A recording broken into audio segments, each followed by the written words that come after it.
Ladies and gentlemen, if you are listening to this, then you are listening to Series 2 of An Unsociable Hour. This episode, which is episode 16, is with the fantastic Colm Richardson. Colm, thank you so much for coming on, buddy. No worries. Thank you very much for having me. Hey, no, I have had the pleasure in the last week, ladies and gentlemen, to listen to this man's body of work, musically and the YouTube channel for quite a while, but I am absolutely fascinated to hear some of the inspiration behind it. I'd love to know kind of what the vision moving forward is, but we're getting ahead of ourselves. I'm getting ahead of myself. Colm, what I would like to do is I always start the podcast very much like this. It's very easy going, but I want to hit you with some quick fire questions. Go for it. Okay.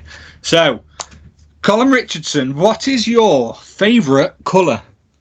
Green. Favourite drink? Now I'm going to do a Sean Davison here and ask you: are we talking alcoholic or non-alcoholic or both? I'm going to go with both. I'll have to go with a Guinness for an alcoholic. Although I'm a bit partial to a neck oil. I like my ales as well, so big fan of going to beer festivals and stuff and just trying different things. But Guinness is my go-to, if you will. That and neck oil. Non-alcoholic. I think I just love an orange squash because I'm that kind of boring person. Hey mate, there's nothing boring about that. You know what? I must admit, mate, nobody in the last 15 episodes, nobody has said that. So there you go. That's an original one there, buddy. Brilliant. This one might be a bit more tricky because I know you're a music man. Right. What's your favourite album? So this is a tough one because it depends on my mood. So I can give you a kind of a top three, and I couldn't choose between them. So OK Computer by Radiohead, I would say that album itself is probably one of the biggest inspirations I had for writing music and wanting to perform. I'd also say The Wall, Pink Floyd. That is brilliant. Just absolutely amazing album. And The War of the Worlds, the Jeff Wayne musical War of the Worlds is, again, just one of my favourite albums. I've been listening to it today, actually. It's one of those things, I haven't listened to it for a long time. And then I go back and listen to it, and I'll just sit and, when I'm working, I'll have my headphones in because for two reasons. It helps me to concentrate and it stops people from distracting me. So people asking me questions, I've got my headphones in. I'm listening to a bit of Jeff Wayne here, so do one. So, so that's my reasoning behind that. But those three albums, I couldn't select which one I liked the most out of the three of them. Ooh. And they are three absolutely great quality albums. So the Jeff Wayne, I made the mortal mistake years ago of completely reading it wrong and thinking War of the Worlds was by Jeff Lynne. and somebody got on board and they believed it, and it wasn't until much later that I was suddenly very embarrassed because I was like, oh, that's a completely different genre of music. But I remember having War of the Worlds on cassette tape, and it is an absolute banger. The Wall so Pink Floyd's one of my favourite bands of all time. The Wall is. It's not even an album. It's almost like it's a feeling all the way through, isn't it? Yes, and I'm quite interested in how Roger Waters wrote quite a lot of the concept behind the album, and there's a lot of story in there which is from his own background. So his father going off to World War II, and then there's an awful lot of insertions into how. You can struggle with being in the spotlight and fame, and some of that's kind of brought into it. I don't know if you've ever seen the film. That the film for me it's such a surreal, and I wouldn't say it's a difficult watch. It's an acquired taste, but it works so well. The imagery, the imagery works so well with the music that you can listen to the album and then you can go and watch the film, and the music's slightly different because you've got Bob Geldof who's doing a lot of the lead singing. For me, Bob Geldof's voice doesn't quite suit the music style that Dave Gilmour and Roger Waters have with their singing, their vocals, and you can kind of get a different feel for either one. And I love to just listen to the album because you know the story from maybe watching the film, but you can kind of put your own pictures in your own mind with it. And it's because it's a concept album similar to War of the Worlds, so not quite in the same vein. It's not telling a linear story, but I feel it's just one of those ones where you can just take yourself away and you can listen to it all, and one song bleeds into the next, and it's not just a collection of songs. It's a story on its own. Absolutely, mate. Absolutely. The how can I put it? So I know that when they were touring the was it Dark Side of the Moon in 73 or 74 when they were touring it. I think it was that tour, but Roger Waters ended up spitting on a fan. Because, doesn't surprise me. It doesn't surprise at all. But I remember there was a particular gig, and I can't remember which one it was, but he felt he said that he felt contempt by the fans. It was almost very much like he felt like they were just almost taking the piss, and what he really wanted to do was just build some kind of separation between him and the fans, kind of thing. And I think that's slowly where the idea of it came from. Yeah. But you're right in what you say about obviously a lot of past trauma for him. What if you and then OK Computer by Radiohead? Yeah, that's a cultural album as well, isn't it? It is. I find that is one of the most significant albums, not just of the 90s, but pretty much of the 20th century. I know it came out in 97, so it's right at the end of the 20th century, and it's constantly listed highly on greatest album lists. And I'm a big Radiohead fan myself, and I find Tom York's songwriting, lyricy, quite interesting to kind of read back on, and his vocal style is definitely something that, especially when I was younger, I used to kind of mimic a little bit more. But he did the same thing with like Jeff Buckley, was a big inspiration for him for his vocal style. So I'm a big fan of Jeff Buckley myself, and it's just nice to. When you get inspiration for someone, you can see where their inspiration has come from, and the kind of the line in which that's towed. But with OK Computer, I kind of stumbled across it accidentally, and I was going through my older brother's music collection back when we used to have these big stack systems. Remember the big stack system with the big speakers and a record? Yeah, with a massive thing, a record player on the top, and you had a CD player, and you had a double cassette at the bottom, and a radio in the middle. And I just remember going through my brother's cassette tapes. I'll just put it in, and the first song that came on was Karma Police. And I remember on MTV2, back when we always used to watch MTV2 on repeat, the video came up on there a couple of days before. I was like, I recognise this. And pretty much ever since then, I say that Karma Police has definitely been my favourite song. It's one of those songs I can just go back and listen to on a daily basis and never get tired of it. I think other people get tired of it when I'm playing it that often, especially my wife. I think she's gotten to the point now where she's sick of it. Yeah, I can sympathise with that. No, mate, thanks for sharing them. So no three classic albums, ladies and gentlemen. If you haven't heard them, and I can't imagine you haven't, I would definitely recommend going and checking them out. Colm, are you a restaurant man? I don't own one. No, I like but going to frequent them. Yes, well, yeah. Until our daughter got to an age where we can't really go out all that often, but we like to take our daughter out to restaurants and stuff during the day, but we don't often go out in the evening anymore because parenthood has kind of put paid to that a little bit more. So when we do go out, my wife is amazing at selecting nice restaurants, and it feels like it's like a big event for us going out to a restaurant now. It's she's got great taste in food, and my love for food has kind of expanded purely because my wife has introduced me to these new things see, I was a bit boring. So, back in the day when I was a single man living on my own, I was a big fan of Domino's Pizza or a bit of a Mackie D's or something. So, but these days, I've definitely got the taste buds. Oh, amazing. Is she stood behind you, Colm? No. I've made her go out of the room. Angela. She's not in the room now. She's gone elsewhere. Oh no, mate, that's fantastic. How old's your little one? She's 2 now, 2.5. Oh, wonderful times, mate. Wonderful. So the reason I asked is because the next question would be a favourite restaurant meal. See, that's a difficult one again, because it depends what kind of a restaurant you go to, because I'm a big fan of I like going for a curry.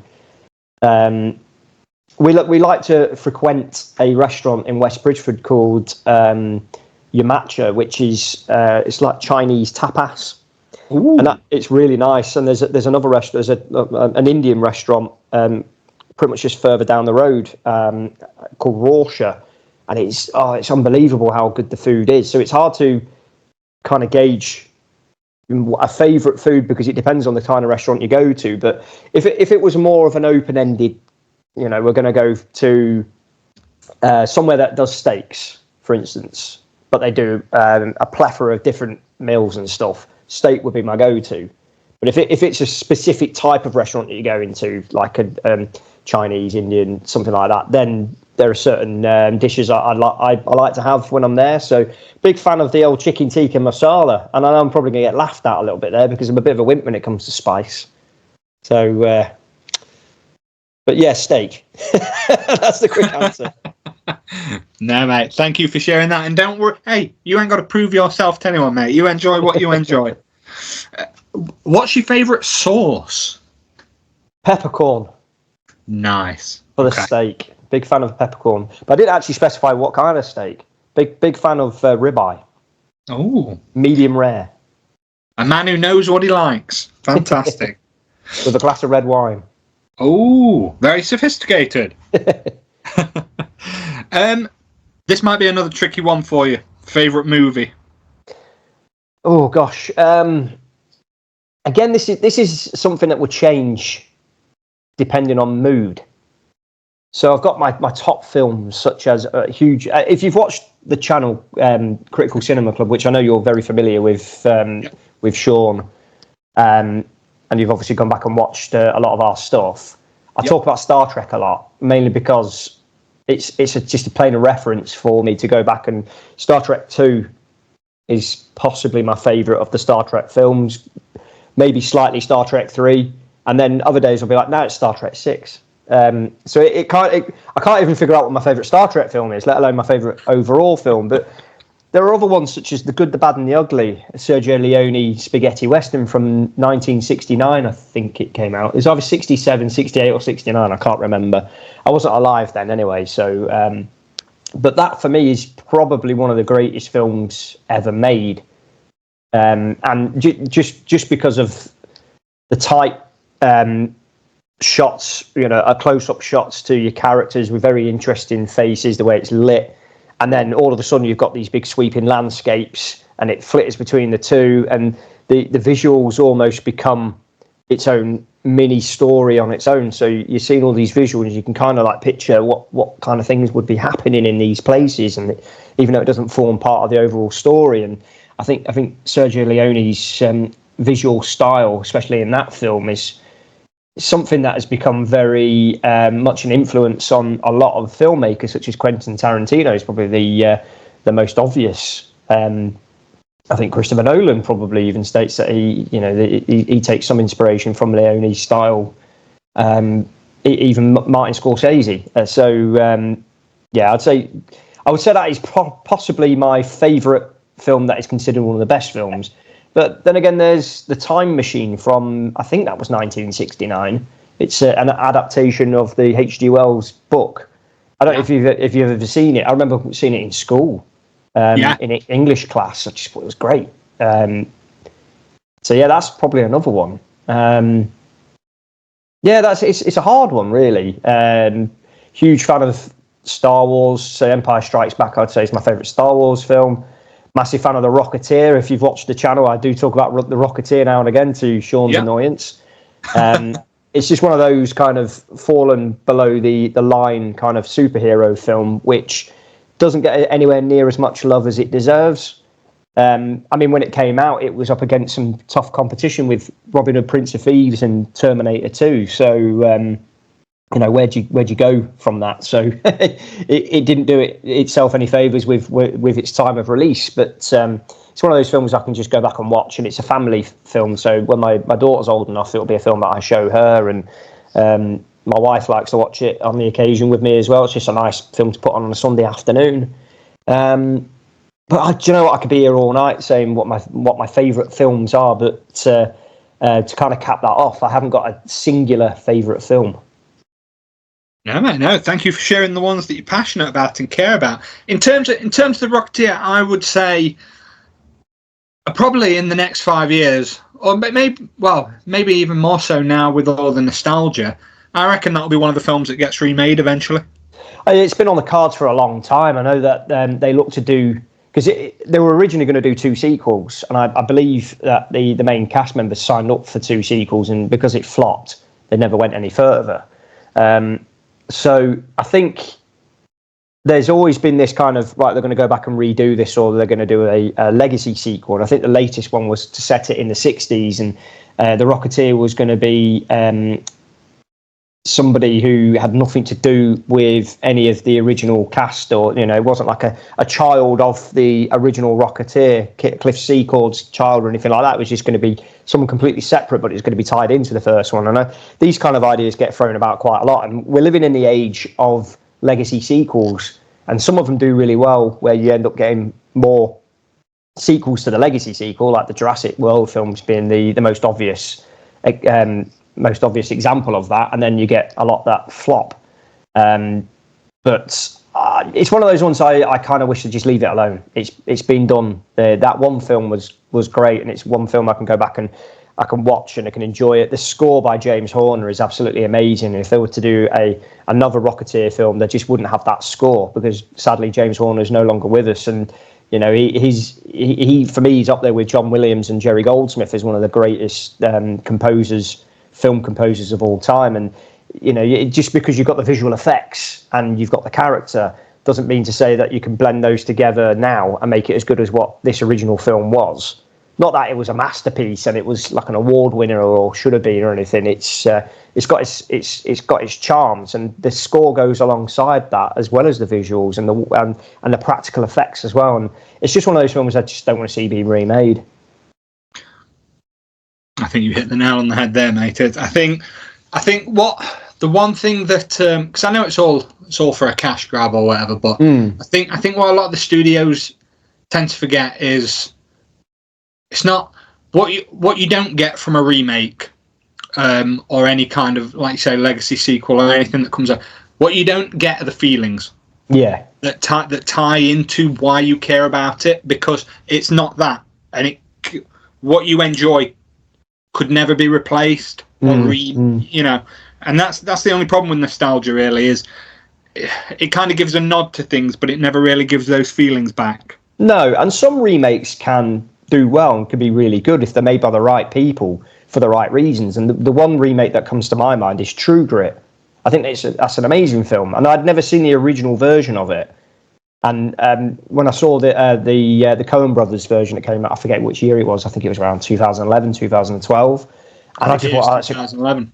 Yeah, I thought that's a great film, and I love my westerns. And another remake, actually, which was a western, was 3:10 to Yuma, which again is brilliant. And I've never seen the original until after I saw the remake. And there are two exceptions where I do think the remake is better than the original. Oh, thank you for sharing that, mate. What's the worst remake? Oh, that's a hard one, because there's a lot of bad remakes. Rebel Moon. No, that is awful, and that is literally just a remake of Star Wars. Yeah. And they even tried to hide that as well. Just Zack Snyder just being Zack Snyder. It's like they'll never have him direct a Star Wars film, so he decided he was going to just make his own. Exactly, yeah. Netflix would just give him the budget to do it. Yeah. What fictional world would you want to live in, and why? Fictional world. I feel like we're living in a fictional world as it is. It's a good question, that. I was thinking maybe the Star Trek universe, but no, I'm not going to choose that. Star Wars would be quite cool, just because you can, if you can move things with your mind if you're a Jedi, get that forcey feeling. Just being able to travel to other planets on your spaceship and it just, be instantaneous and stuff would be quite cool. Yeah. Well, I don't really know, really. Not the Lord of the Rings, because you might get trod on by giant trees or orcs. Apparently, orcs in the new series are very family-friendly people. They don't want to leave their area because they've got their little children to worry about. Come on, you're orcs. I don't know if you've seen the Rings of Power, but it's not good. It's not good. I was. I'll always. What should I say? I remember I watched Lord of the Rings when they came out, and I thought they were brilliant. Yes. I've never really ever felt the need to go back. No, I think it's the stories that they're told from the Tolkien books, and I mean I've read the Lord of the Rings a couple of times, and every Christmas I'll watch the extended editions of the Peter Jackson trilogy, and they're like it's like a yearly thing for me, and they're just amazing films. They're probably up there as one of my favourites, if as a trilogy, one of my favourite trilogies. But the Rings of Power, the way they try to update it to a modern audience, and you can never really please everybody with that, and you can only hit a certain demographic, and by that, they're having to tread all over other people's vision of what this kind of thing should be, and it just seems to kind of throw up a bit of a culture war online and stuff. And it's I think fantasy and sci-fi and those kind of things should be there for an escape. It should be escapism, entertainment, and it should be there to kind of take you away from your troubles and take you away from the dramas of everyday life. It's a bit of an escape for a couple of hours. Yet they're just a reminder of all the issues in the world. And I can guarantee that now Donald Trump's come back in as president in the US, there's going to be so much of these TV programs and series and even films where it's going to be a commentary on Trumpism. And I don't want to watch any of that, because I want to watch something that will escape me from all of that kind of silliness, if you will. So, I can go on a rant here, but I'll choose not to. You've heard about my Star Wars rant from Shawnee Davison's interview, so I won't go there. But I agree with you, and I think the way I think about it is, I think the reason why these things kind of flow over into entertainment speaks for itself. I think because politics and societal, it's become entertainment, and so it's almost worked itself into the same fabric of everything creative that's brought up, because it's almost seen as, well, if you're not kind of highlighting, if you're not highlighting the cultural issues, then in some ways you're kind of not supporting of them, and there doesn't seem to be enough pushback on just like, why don't we have them as separate entities? Because if you're not a fan of politics, or you're not a fan of kind of that cultural culture wars, should we say, then you should have some kind of level of escapism. You should be able to go somewhere and be away from that. My wife, she reads, like that's her main source of entertainment, I'd say. Is she likes reading and stuff, because she's then free to kind of build that up and envision it in a way that she wants it to be. Yeah. As because then she's the creator, isn't she? She's reading it, but she's kind of, it looks the way that she wants it to look.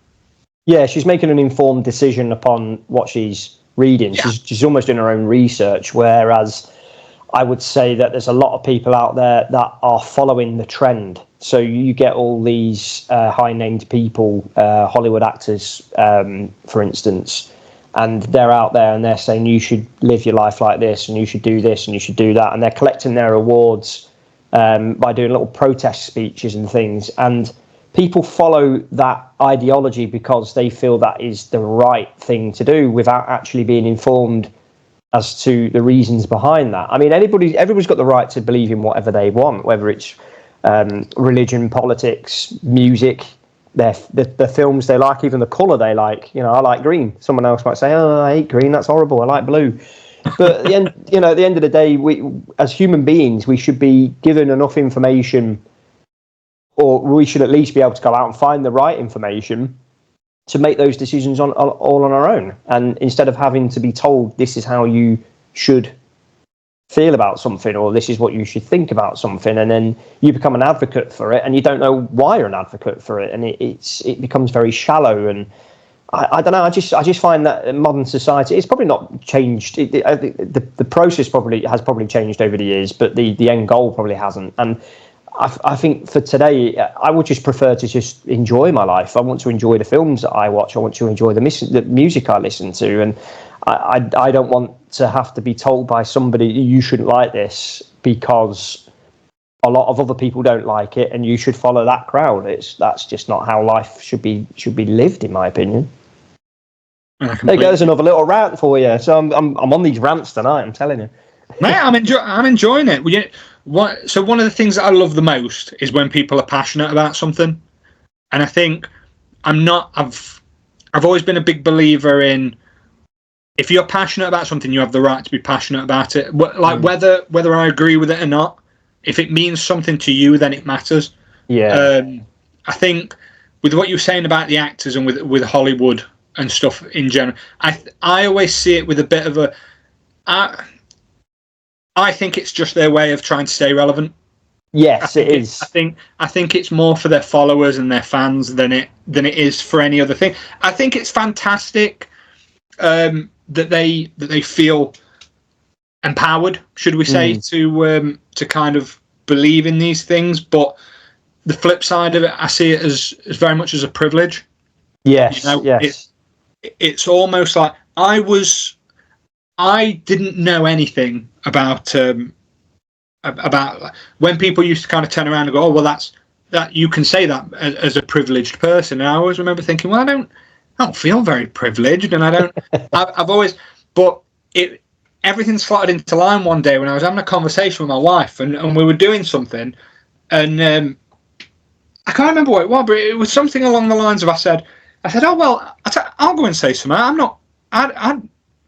I'm not scared to go and say something." And and I went and had a conversation with somebody, and I came back and I'd realised while I was having that conversation, I was like, "This is it. This is my privilege," because I was sat with people, and I felt like I could be that person to go and stand up and have that. I realised that was what it was, and I suddenly thought, "Oh shit, right." And since then, it's kind of made a bit more sense. But with the Hollywood thing, I purely think it's just a case of trying to stay relevant and using that privilege. I think sometimes there are people out there who will kind of latch onto it. I think that the Kardashians, they're from Star Trek. I can't get Star Trek out of my mind. Kind of Kardashians. Yes, they are. Like, people will watch those pillocks on TV and want to follow their style and their look and everything, and it's just like, come up with something on your own, make your own decision, don't follow somebody else's. But it's probably a little I don't know, I feel like I'm inspired to do something by listening to somebody else's music, and then I'll kind of, to begin with, I'll mimic their style and then blend it into my own, and something will morph out of it. And you can say, well, it's a bit hypocritical me saying that because I'm doing the same thing but in a different form, which is, yeah, but I'm not doing it for shallow reasons, if you will. And I think that's just my problem with modern society these days, is there's a lot of shallowness and there's a lot of me.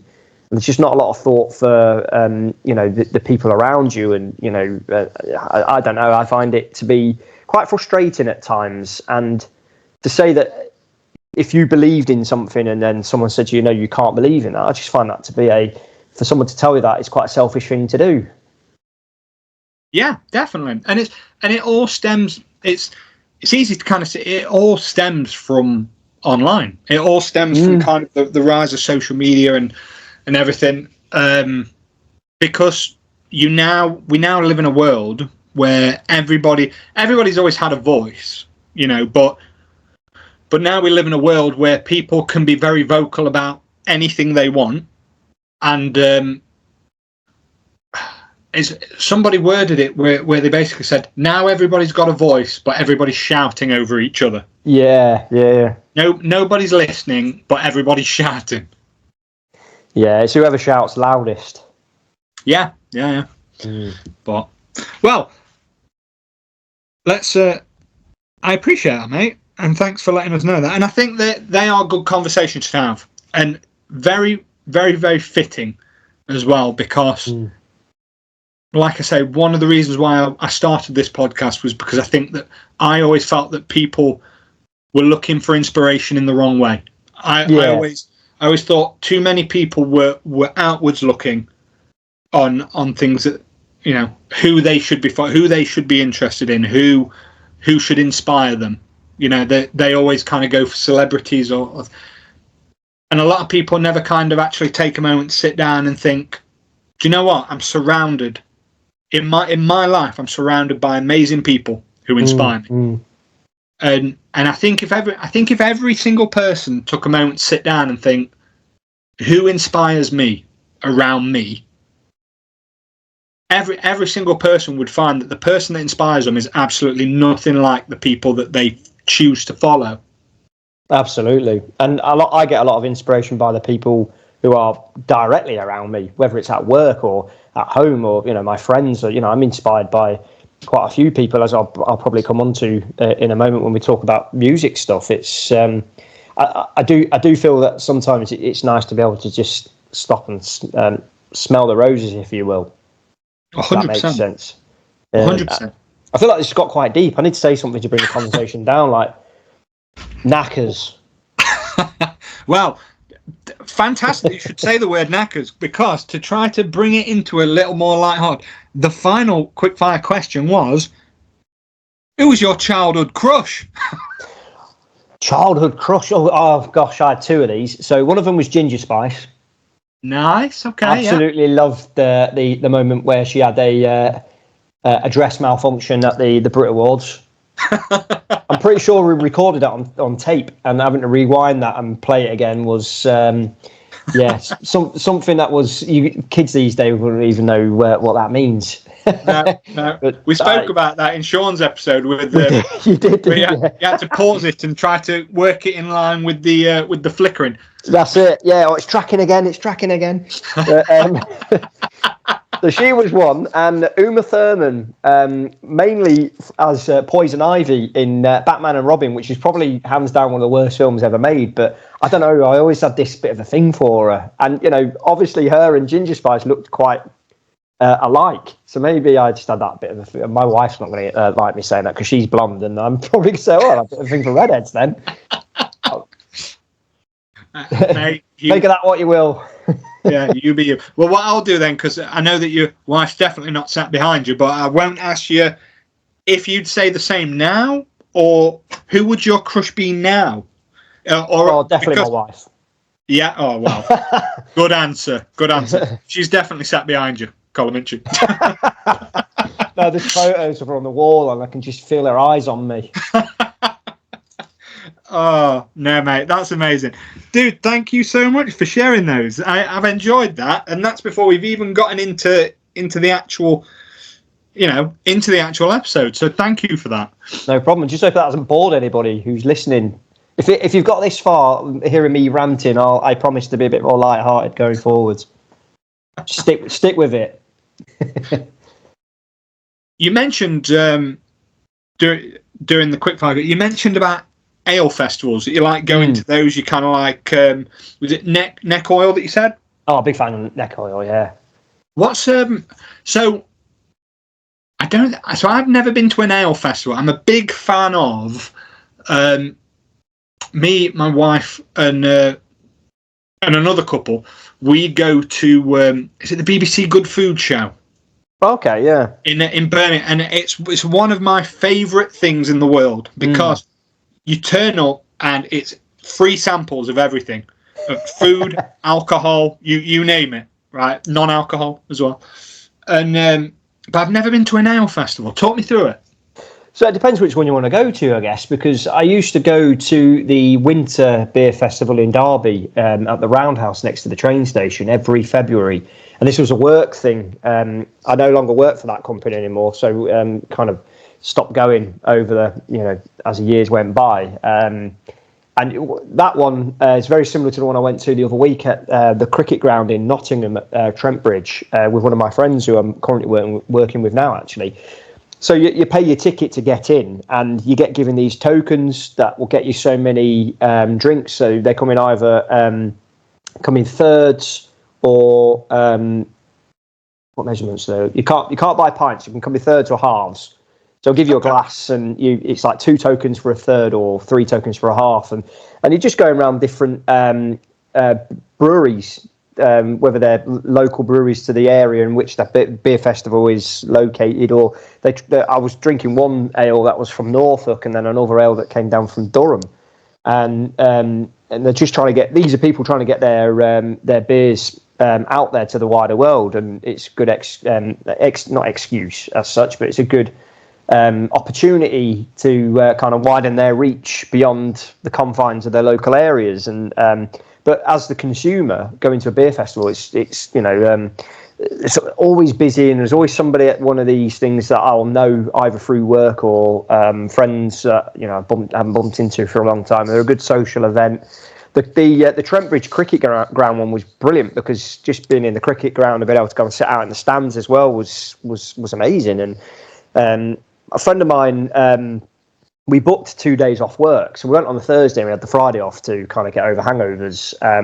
But it turned out to be a works event anyway, because half our office was there and a lot of the consultants that we work with are all there as well. So I was doing a little bit of both, like enjoying my time away from work at the same time as doing a bit of marketing stuff. So I was just like, get another beer down here and make it a lot easier.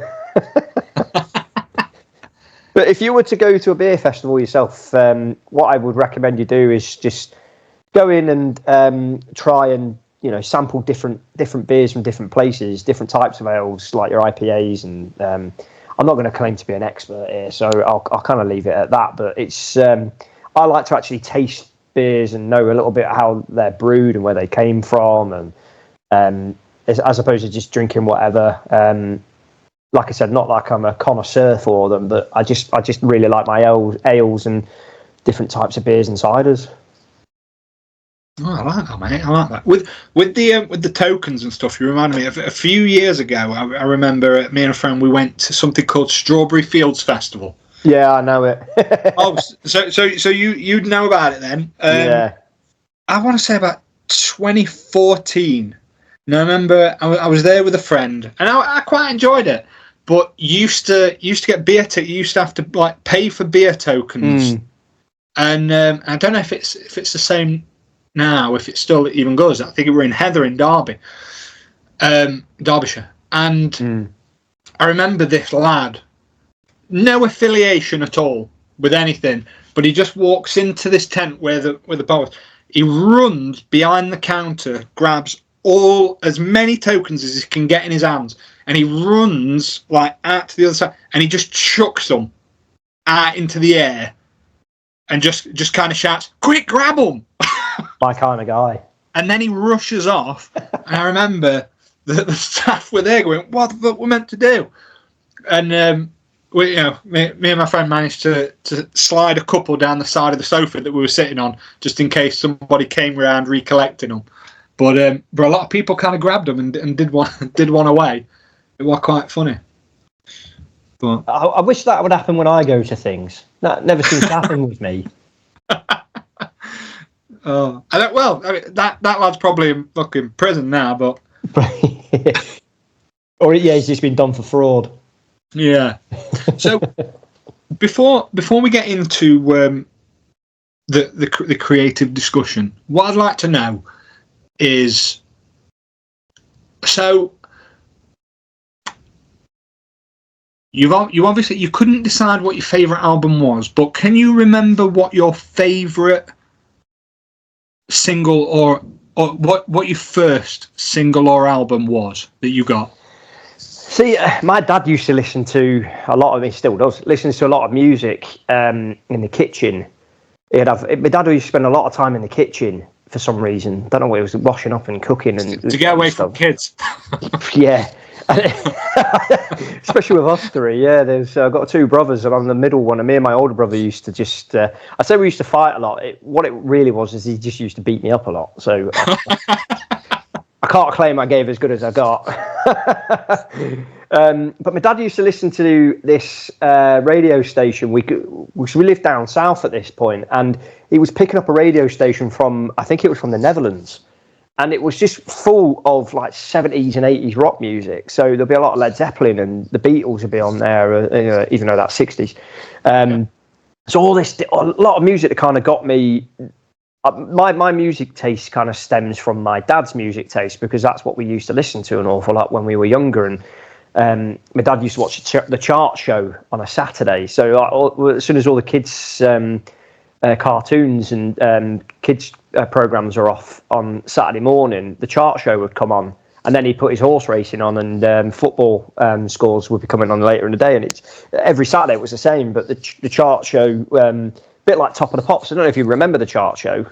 Yeah, absolutely. It was just a series of music videos, like the top 10, and we used to watch Top of the Pops a lot as well when we were younger. But so I didn't actually buy an album or a single probably until around about 95, and I think the first might have been a bit early. I think the first one I bought, I think, was Whatever by Oasis. Yeah. So yeah, that was definitely the first one. I didn't buy many of them. Yeah, it was definitely one of them. I remember buying the Who Greatest Hits second hand from a music shop not far from where we lived, and because we used to live down in Margate in Kent, and I remember this music shop had a load of records and had a very distinctive smell to it. And I must have only been 12, 13, 14 when me and my friends used to go in there, and I bought the Who Greatest Hits one. I can't remember which one it was. I remember that one quite well. And Eagle Eye Cherry, Desireless was probably one of the first ones as well. And I think that was a bit later. I think that was around 98. Got me stumped there because I keep forgetting how old I am. God.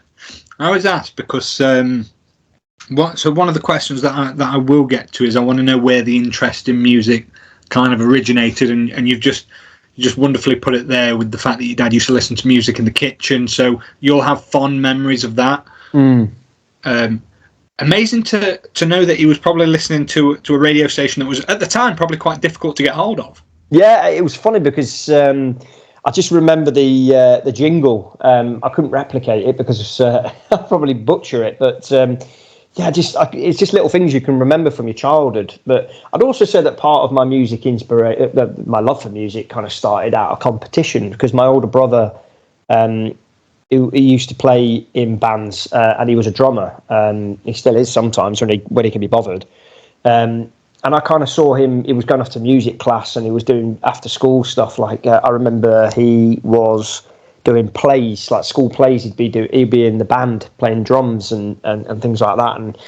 And I kind of thought, I'm better than you. I can do this. And I wanted to play guitar, and I got forced into before then. I got forced into a choir in primary school because I was, for want of a better phrase, I was being a little shit. So as a punishment, I had to spend 2 lunchtimes a week in a choir, and that's kind of where I learnt to sing. So that was my own fault. Well, not much punishment, is it? It went on to do great things, mate. I'm just slowly piecing together here that there's an alternative dimension somewhere where you started a band called the Richardsons. I know we could be in the same, but we'll be worse than the Gallaghers. I mean, they went a long time without splitting up. I think me and my older brother would have come to blows a lot sooner than that. I want to say that he probably would have battered me with his drumsticks. Hey, I'm sure you'd have got one good album. It'd have been like the Sex Pistols. Yeah. Oh man, but no, man. Thanks for sharing it. I think sometimes, and me and Sean were kind of touched on this in one of the last episodes, which is, I think it's bizarre when you think back now. If somebody would say now, "Oh, I'm just listening to this radio station from the Netherlands," you'd go, yeah, cool, and it wouldn't mean anything. No. Whereas back then, that would have took. It were hard enough trying to get a signal on the fucking UK records. Yeah, absolutely. Do you know what I mean? It was hard enough trying to get into something then, let alone, So you could tell that he was obviously. How can we put it? He was obviously quite technically gifted at the time, as well. Yeah. He still doesn't know where the light switch is. No, but you tend to find that with creatives, though, don't you? Yeah, that's true. I mean? But yeah, no, fantastic, mate. So yeah, you guys could have put a band together, and your dad could have been your manager. I don't think he'd have wanted to. I think it meant he'd have to leave the kitchen. Well, yeah, either that or the living room. No, he'd have just said, right, you lot go off and do what you're doing. I'm staying here. Where's my paper? Oh man. So I want to get into the questions of this now. So, to anybody listening who doesn't know, who hasn't already Googled the name or hasn't tried to look up the name since we've mentioned music, Colm Richardson is a musician, and not only is he a musician, but he is a published musician, a verified artist, I should say. Currently living in Nottingham and has played in rock bands. So what I'd like to do, mate, is I'd like to take it through the creative journey. How did all this start? Where did it come about? It's a tough one, really, because like I said, that when I was younger, I started wanting to play guitar out of competition, mainly because I always looked up to my older brother. I still do. He's one of these things where family rivalry, sibling rivalry and stuff can be a good thing because it's a motivation. And for me, it started when we moved to Devon in like 98. Yeah, it was 98. And I made friends with a couple of lads in my year at school. And one of them was teaching me to play the guitar. And a lot of weekends, we only lived in Devon for about a year before we moved north. And we formed a band. So there was myself, there was a bass player. So I was just vocals with a bit of guitar, just a bit of rhythm because I was learning at that point. The bass player's younger brother, who was lead guitar, and our drummer, who was actually playing the drums and playing guitar at the same time. It was quite an unusual thing because he was playing the bass drum on one foot and a top hat on the other. So there was no snare. It was just doing it with his feet and then playing guitar. It was just weird. Not bad for a 14, 15-year-old. And we used to practice in my friend's. He used to have a massive house at the back end of the house. It was on a hill. At the back end of the house, it was like down some steps. It was like a big storage room as such, a bit like a garage, but no garage door or anything. And he had a load of musical instruments. I think his parents played. I should always remember it freezing cold in there as well. But a lot of Saturdays we'd just go in there and we'd be playing Nirvana covers. Because we wanted to get to a point where at our school they used to do like talent shows once a year in the summer towards like before school breaking up for summer holidays, and we had an eye on kind of doing that, but I just don't think we just kind of bottled it towards the end, and then I ended up moving away anyway.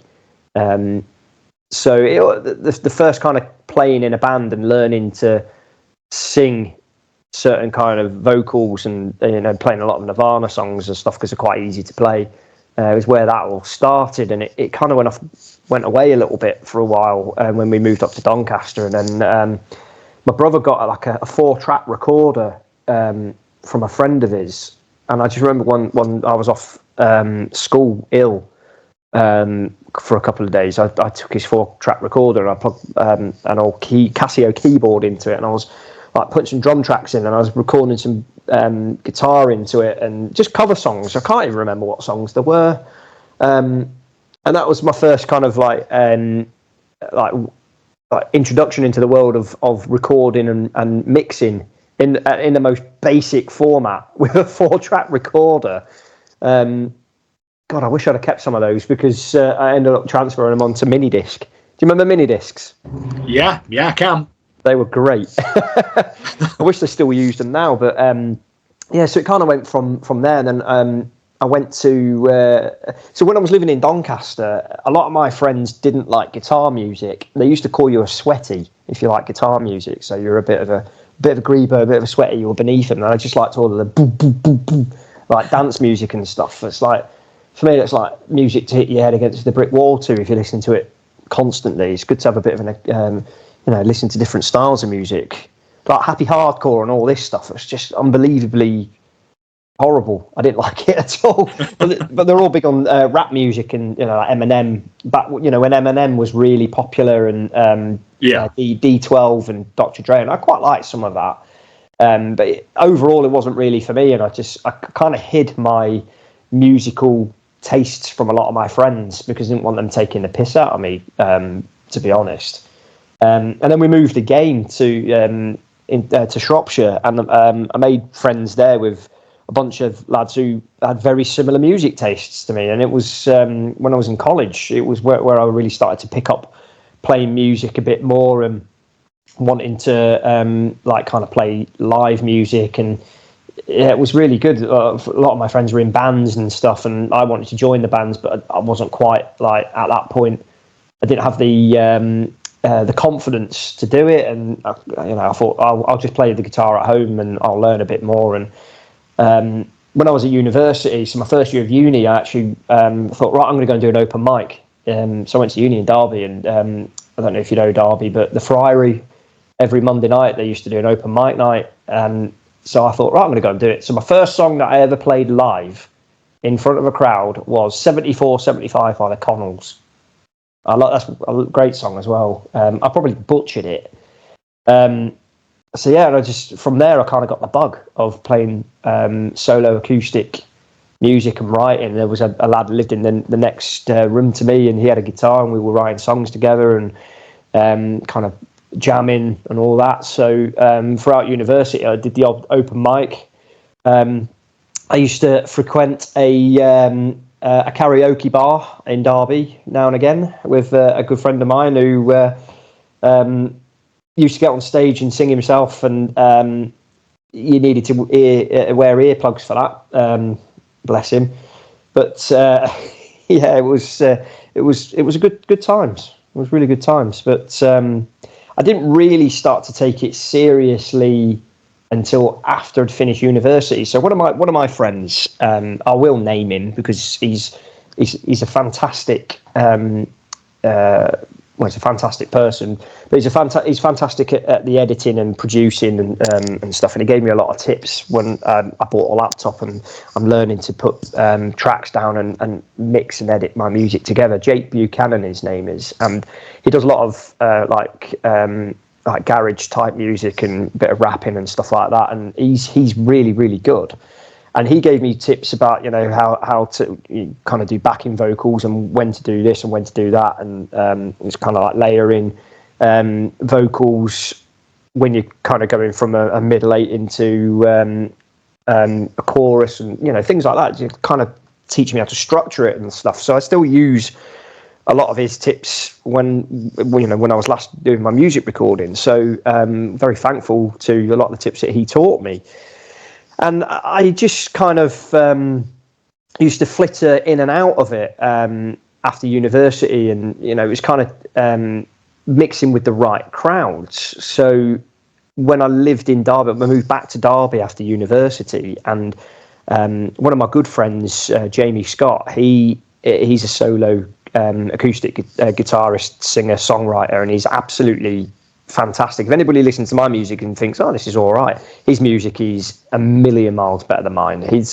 he gets his inspiration from a lot of like folk singers. I would probably say that Bob Dylan is probably one of the biggest ones that I can hear when I listen to his style, and that's no criticism in the slightest. I think that he nails it, absolutely nails it. And we started to play duets, and we were getting paid some really decent money for it as well. So Jamie's another person who kind of made me up my game, if you will, and kind of mixing in those right circles. So it kind of helps when you go to the same pub every week. All those people that you go into the pub and chat to, they're all musicians and songwriters and people in bands or solo guitarists. And Derby's music scene's quite a small place, and it suffers as a result of that. But I've met some really fantastic people through that, and I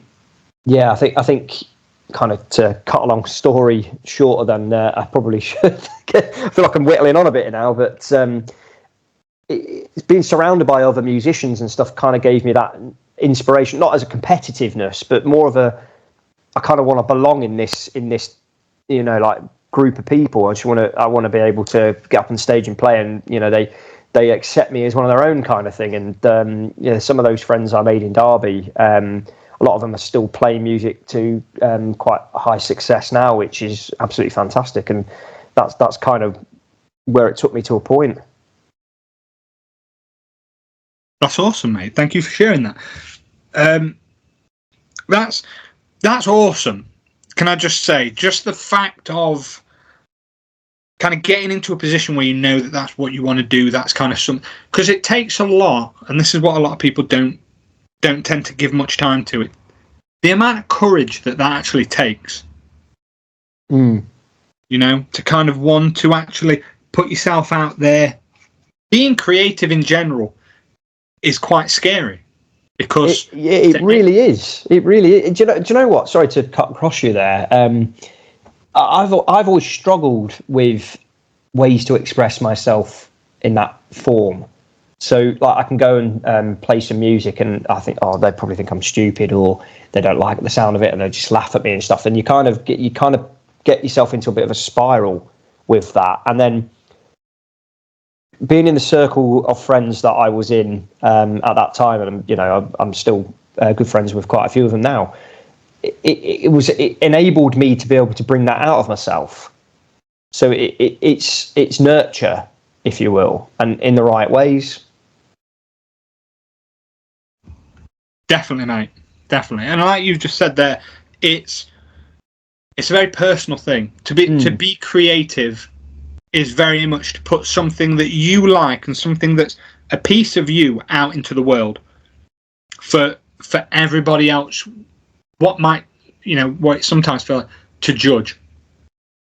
Absolutely, yeah, absolutely. So it takes a great amount of courage to do that. So I'd love for everybody to kind of appreciate that and see that in themselves as much as, because you've got some people who would just kind of be like, oh well, I'm just doing it because I want to do it, and that's amazing. But it definitely comes from a place of courage.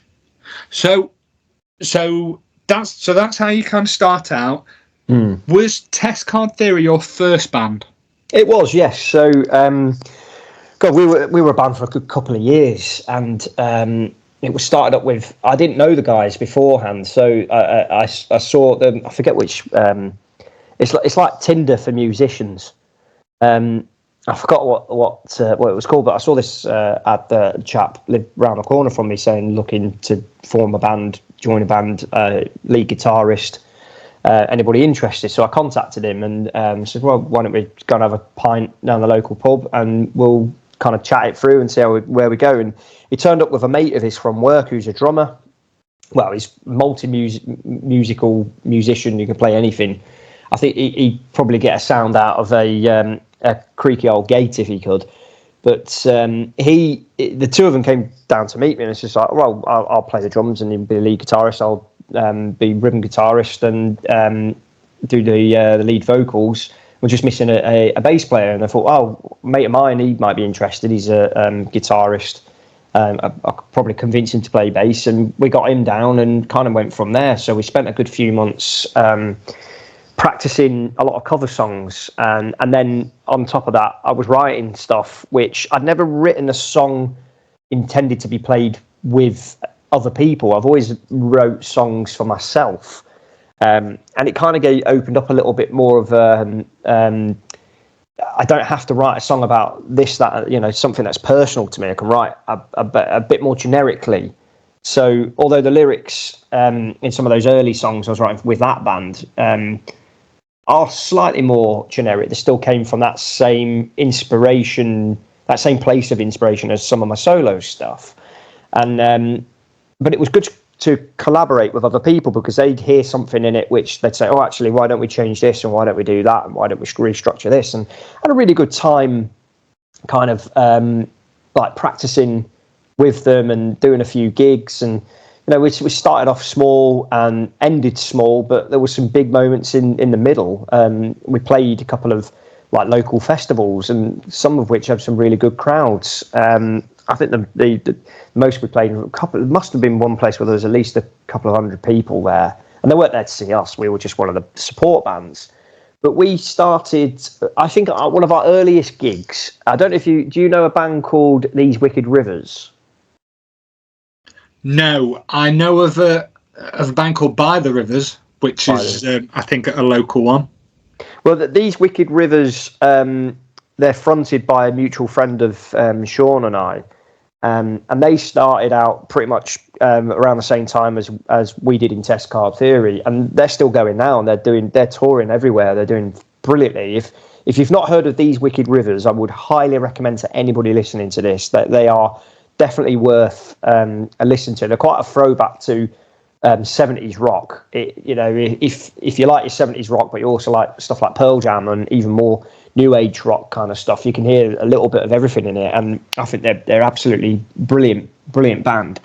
But they started out the same time as we did, and it's just I always kind of think back at that, thinking the trajectories of people going in one direction and one going in the other direction, and it's I find it quite fascinating how you can, everybody starts with the same idea, but that one idea can just kind of be exploded into different things.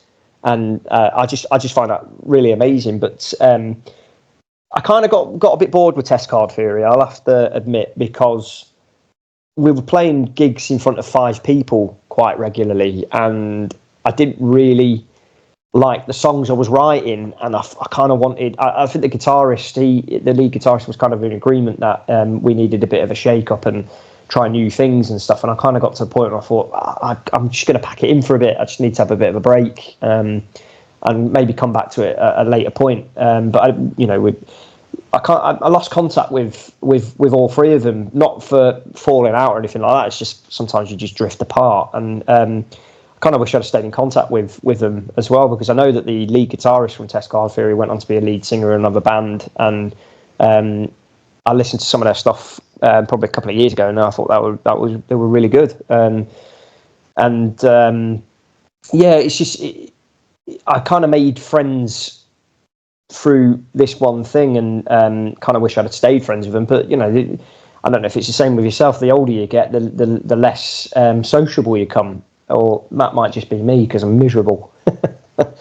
But to be honest, it was a really good experience. I really enjoyed it. It was my first real experience with being in a recording studio and recording the way that I would suggest that bands record, where you all record the music together in one, and then I'll go back and I'll do my guitar part, and then I'll go back and do my vocals, and the other guys will go back and do their bits and multi-layer it. And a friend of mine who owns Snug recording studio in Derby, we went into his studio and recorded with him, and it was really good. Great experience, a lot of fun. And that's the side of music that I love doing. I love the songwriting and putting the songs together.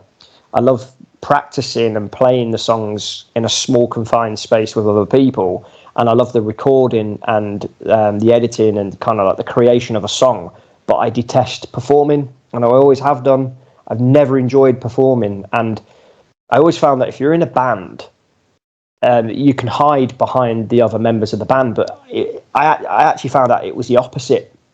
that when you're in a band and you're playing with these other people, you're just as important as all the other people. Or if you're in a band of 4 people, each one of you is doing an important part of the overall song. And I kind of felt that if I make a mistake here, it could bring down the rest of the song. And for me, that's how I felt at the beginning, because it was a confidence thing again. And I kind of established confidence playing solo stuff because I was playing in the corner of a smoky pub where I was background music. So I still don't like performing today. A lot of times, people at work have said to me, "Oh, why don't you get your guitar out and come and play some songs?" Or something like, I don't want to. I like being the creator. I don't like being the performer. It might sound a bit strange, the fact that I co-run a YouTube channel where you hear my voice a lot. You don't quite see my face that often, but there are a few videos where you do. But I don't like being the centre of attention. I don't like the spotlight being shone over me either. It's not a lack of confidence in myself. It's just I always find it easier if someone's listening to your music, or they're listening to me explain a video or explain a film, my thoughts on a film or something, and there's no. I'm not front and center talking at them or singing at them or playing guitar at them. It allows people just to let their minds flow to other places and let what they're listening to take them there. It's more so with music than it is with the YouTube stuff. But I've always found more comfortable being like in the background with it all. Some people listening to this who know me probably think, no, that's rubbish, because I can be quite loud and quite chatty at times. But at the same time, when it comes to performing music, I've never enjoyed it. I've never liked doing gigs. And I think that makes complete sense, because I think the same way that you feel about making the music and the recording and the creative process of it ties very much into what you've done with YouTube, which I think, and correct me if I'm wrong, mate, but I think it's, when you're creating something like that, you kind of have a say in how it turns out. It can be edited, you can change it, you can do multiple takes, you can make it what you want it to be. I think when you're live, let's say, when you're in front of people, especially kind of performing, you're almost having to sell yourself to people, and that you're not going to be able to go back and redo something. Yeah, absolutely. And I'm a tinkerer. Yeah, you're suddenly very, very vulnerable, because you're putting in front of them, and you're putting your faith in the person looking at you, thinking, please don't make me look a prick. I find it easy to make myself look a prick, I can tell you. but it's fine if you it's fine making yourself feel like it, but you don't want other people to. No. But no, man, I think that makes sense, and I think ultimately, if you're gonna, again, it comes back to courage. If you're gonna be creative, if you're gonna put something out there, I know people who love making stuff, but don't kind of put it out anywhere, because, and what they tend to say is, they say, well, I make it for me, I don't make it for anybody else. I know that's not always true. I know that some people make it and they'd love to share it, they'd love to, but they're very much worried of the reception. That they keep hold of it and they don't do anything with it. I used to be like that, and then I got to a point where I thought, well, I'm putting a lot of effort into this, and it would be a shame. Excuse me, it would be a shame if I put something out, if I didn't put something out there that I worked quite hard on. So if I was to write a song, record it, spend a long time editing it, and then get it to a point where I'm actually quite happy with it, and then I never shared it, who's getting the benefit out of that? Because I'm not getting any benefit out of that, because part of the enjoyment is part of the enjoyment of it is, especially if you're posting a video on YouTube, for instance, you get that dopamine hit.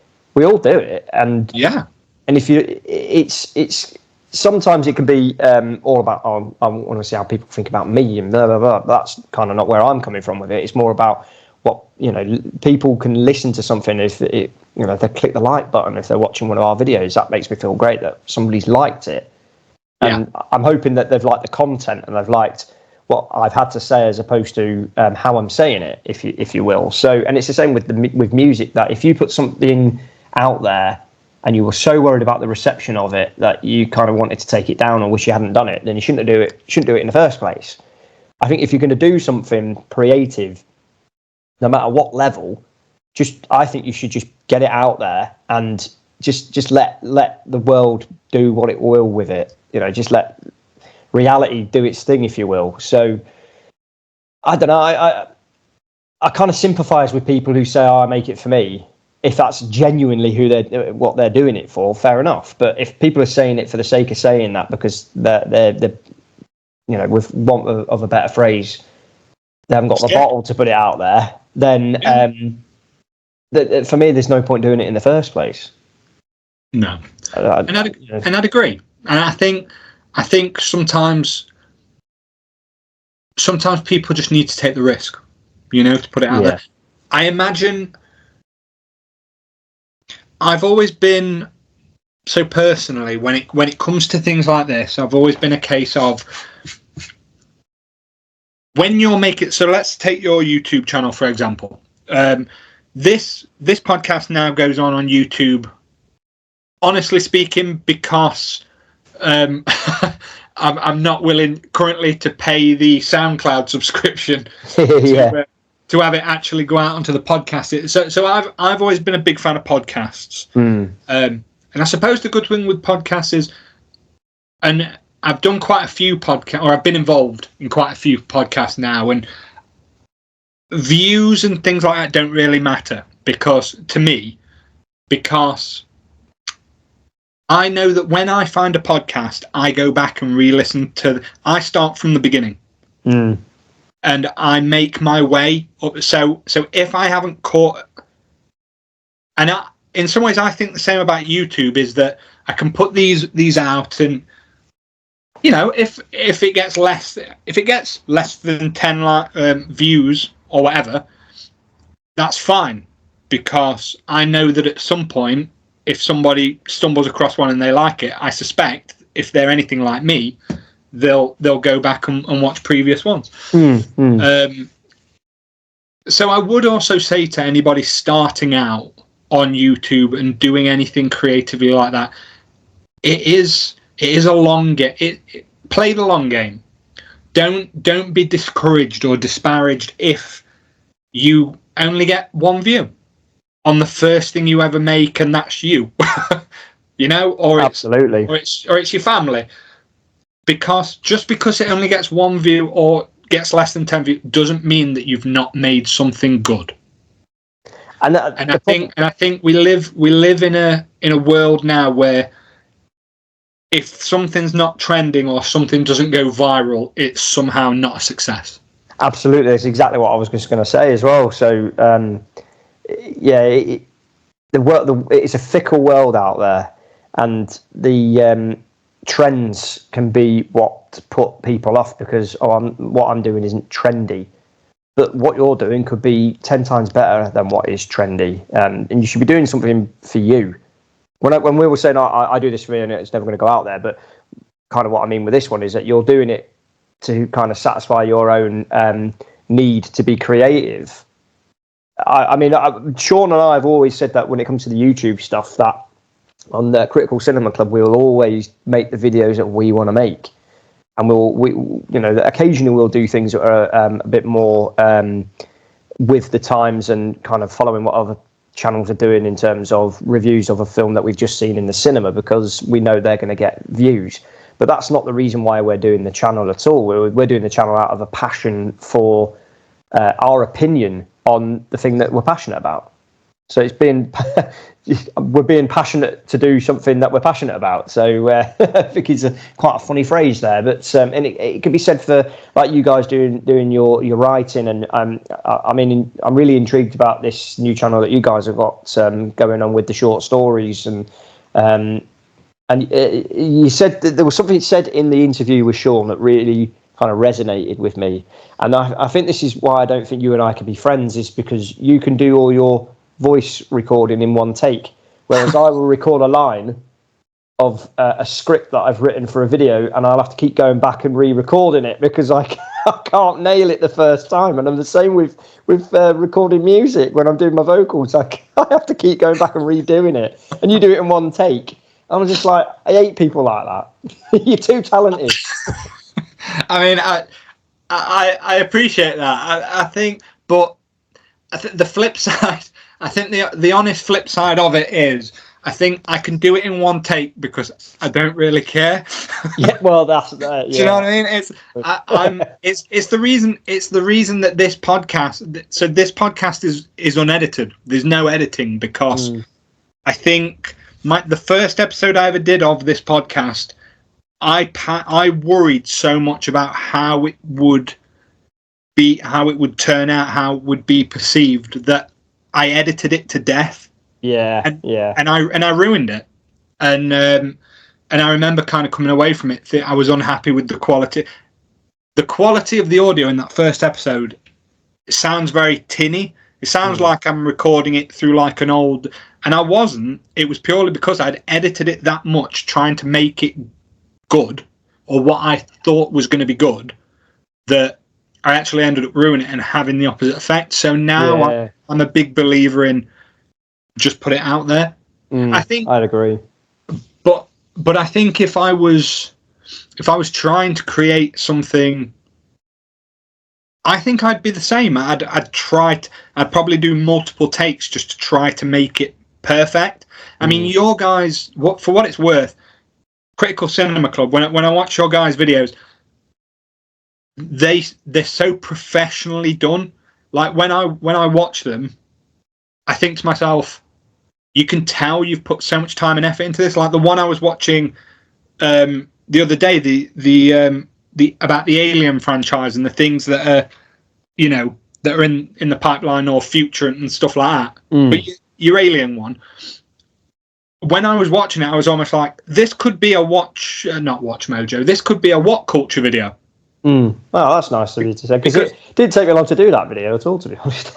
well, and there you go. It's the exact same, because you're now on a roll with it and you're becoming more comfortable. You guys are creating something that you actually want it to be, rather than trying to chase a trend. When you're actually watching it as a viewer and as a subscriber, I can see that. And I know that every time I click on one of your videos, it comes from a place of passion and a place of interest, because I know you don't just make content. That's nice of you to say. Yeah, you make stuff that you care about. If I was doing that, I would probably do multiple takes of stuff. But I think it just becomes when you're comfortable with it. I was quite fortunate in that I read that story in one take because it was a relatively easy story to read. I knew when I wrote it how I wanted it to sound. But what I will say, and I don't know if I mentioned it in the last episode, but I'll say the same thing to you, which is, I always loved a quote and I think you guys do it with your channel. There's a quote from Hemingway, and he says, "You have to write about things that you know about, otherwise there's no fire between the words." Yes, I've heard that before. That's yeah. But there's also another one, which is so one of my favorite writers, J.D. Salinger. When he was learning to write, I want to say, it would have been one of his teachers, one of his lecturers or whatever, said to him, imagine a story that let me get this right. Imagine a story that you would want to read and then go and write it. Yeah. I love your guys' videos because I love video essays and things like that. If I really care about something, so I can spend hours. My favourite film is one called Ghost World. Yes. And I can spend hours on YouTube looking for video essays on Ghost World, and I'll sit and watch every one of them because it's what interests me. It's a very good film. I love it, but for a few reasons as well. But if that's if that's what the interest is, you'll spend hours doing it. I know you'll understand that with Star Wars and Star Trek, which at some point I'm going to make you pick between. But I think that you guys really have that going off, and that's what it's for. That's what you want to see. You want to see people care about things, you know. So you've mentioned about Test Card Theory. So does your debut album, A Familiar Story, come off the back of that? It doesn't. So I'd say that there are a couple of songs on that album which were written for Test Cards. Put my teeth back in. They were written for Test Card Theory, and we performed a few of them.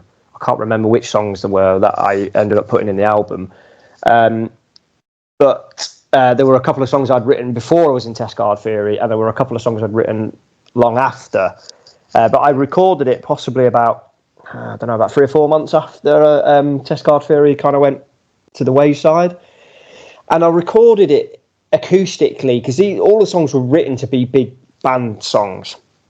All of them were. And but I did it in a way where I thought, well, I can perform these at an open mic or at a solo gig the way that I've recorded it. So I can say I can plug an album, and I'm actually playing the album close to how it was recorded and that sound and stuff. So it kind of I recorded something that I could effectively perform, and I did perform. I mean, my acoustic guitar now has still got I've got a little sticker on top of my acoustic guitar with my set lists, and I've still got that whole album as a set list on my second half of a show, and it was the same set list I used to do quite regularly with a lot of cover songs thrown in.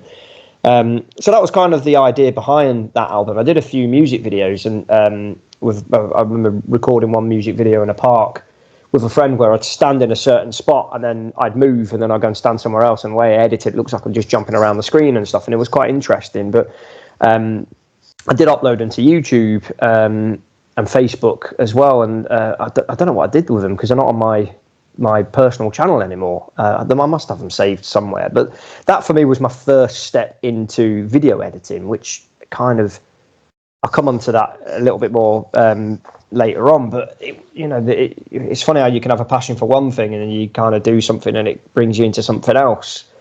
But that first album I don't really like going back and listening to because it's very raw and very one takes, if you can believe that after what I've just said.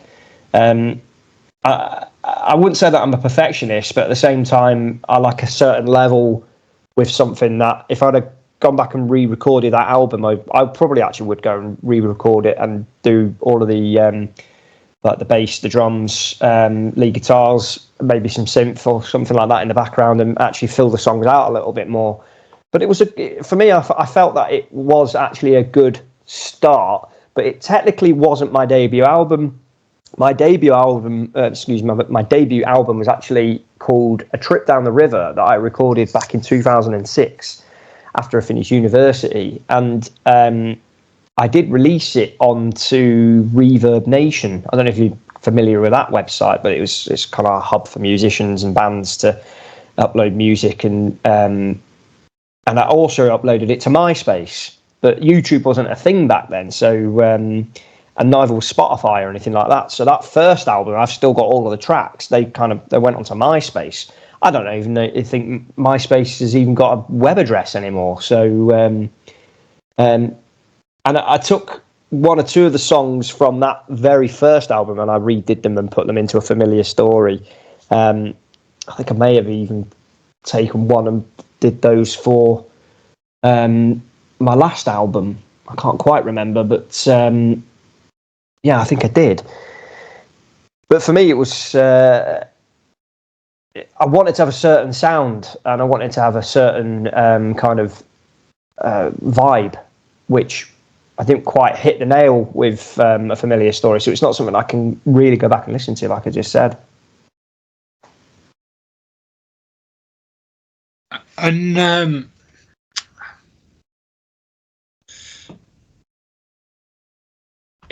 when you go back with that now,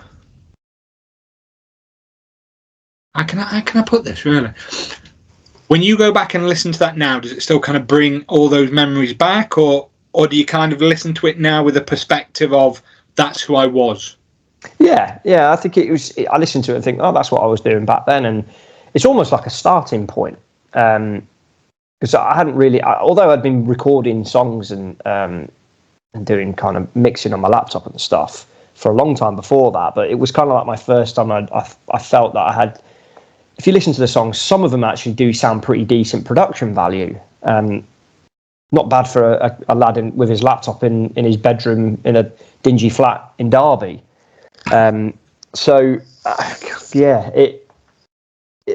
think it's also to do with the songs themselves, and some of them not very good songs, rushed written songs, and you can tell with one or two of them they were intended to be written with a band playing it, so they feel unfinished.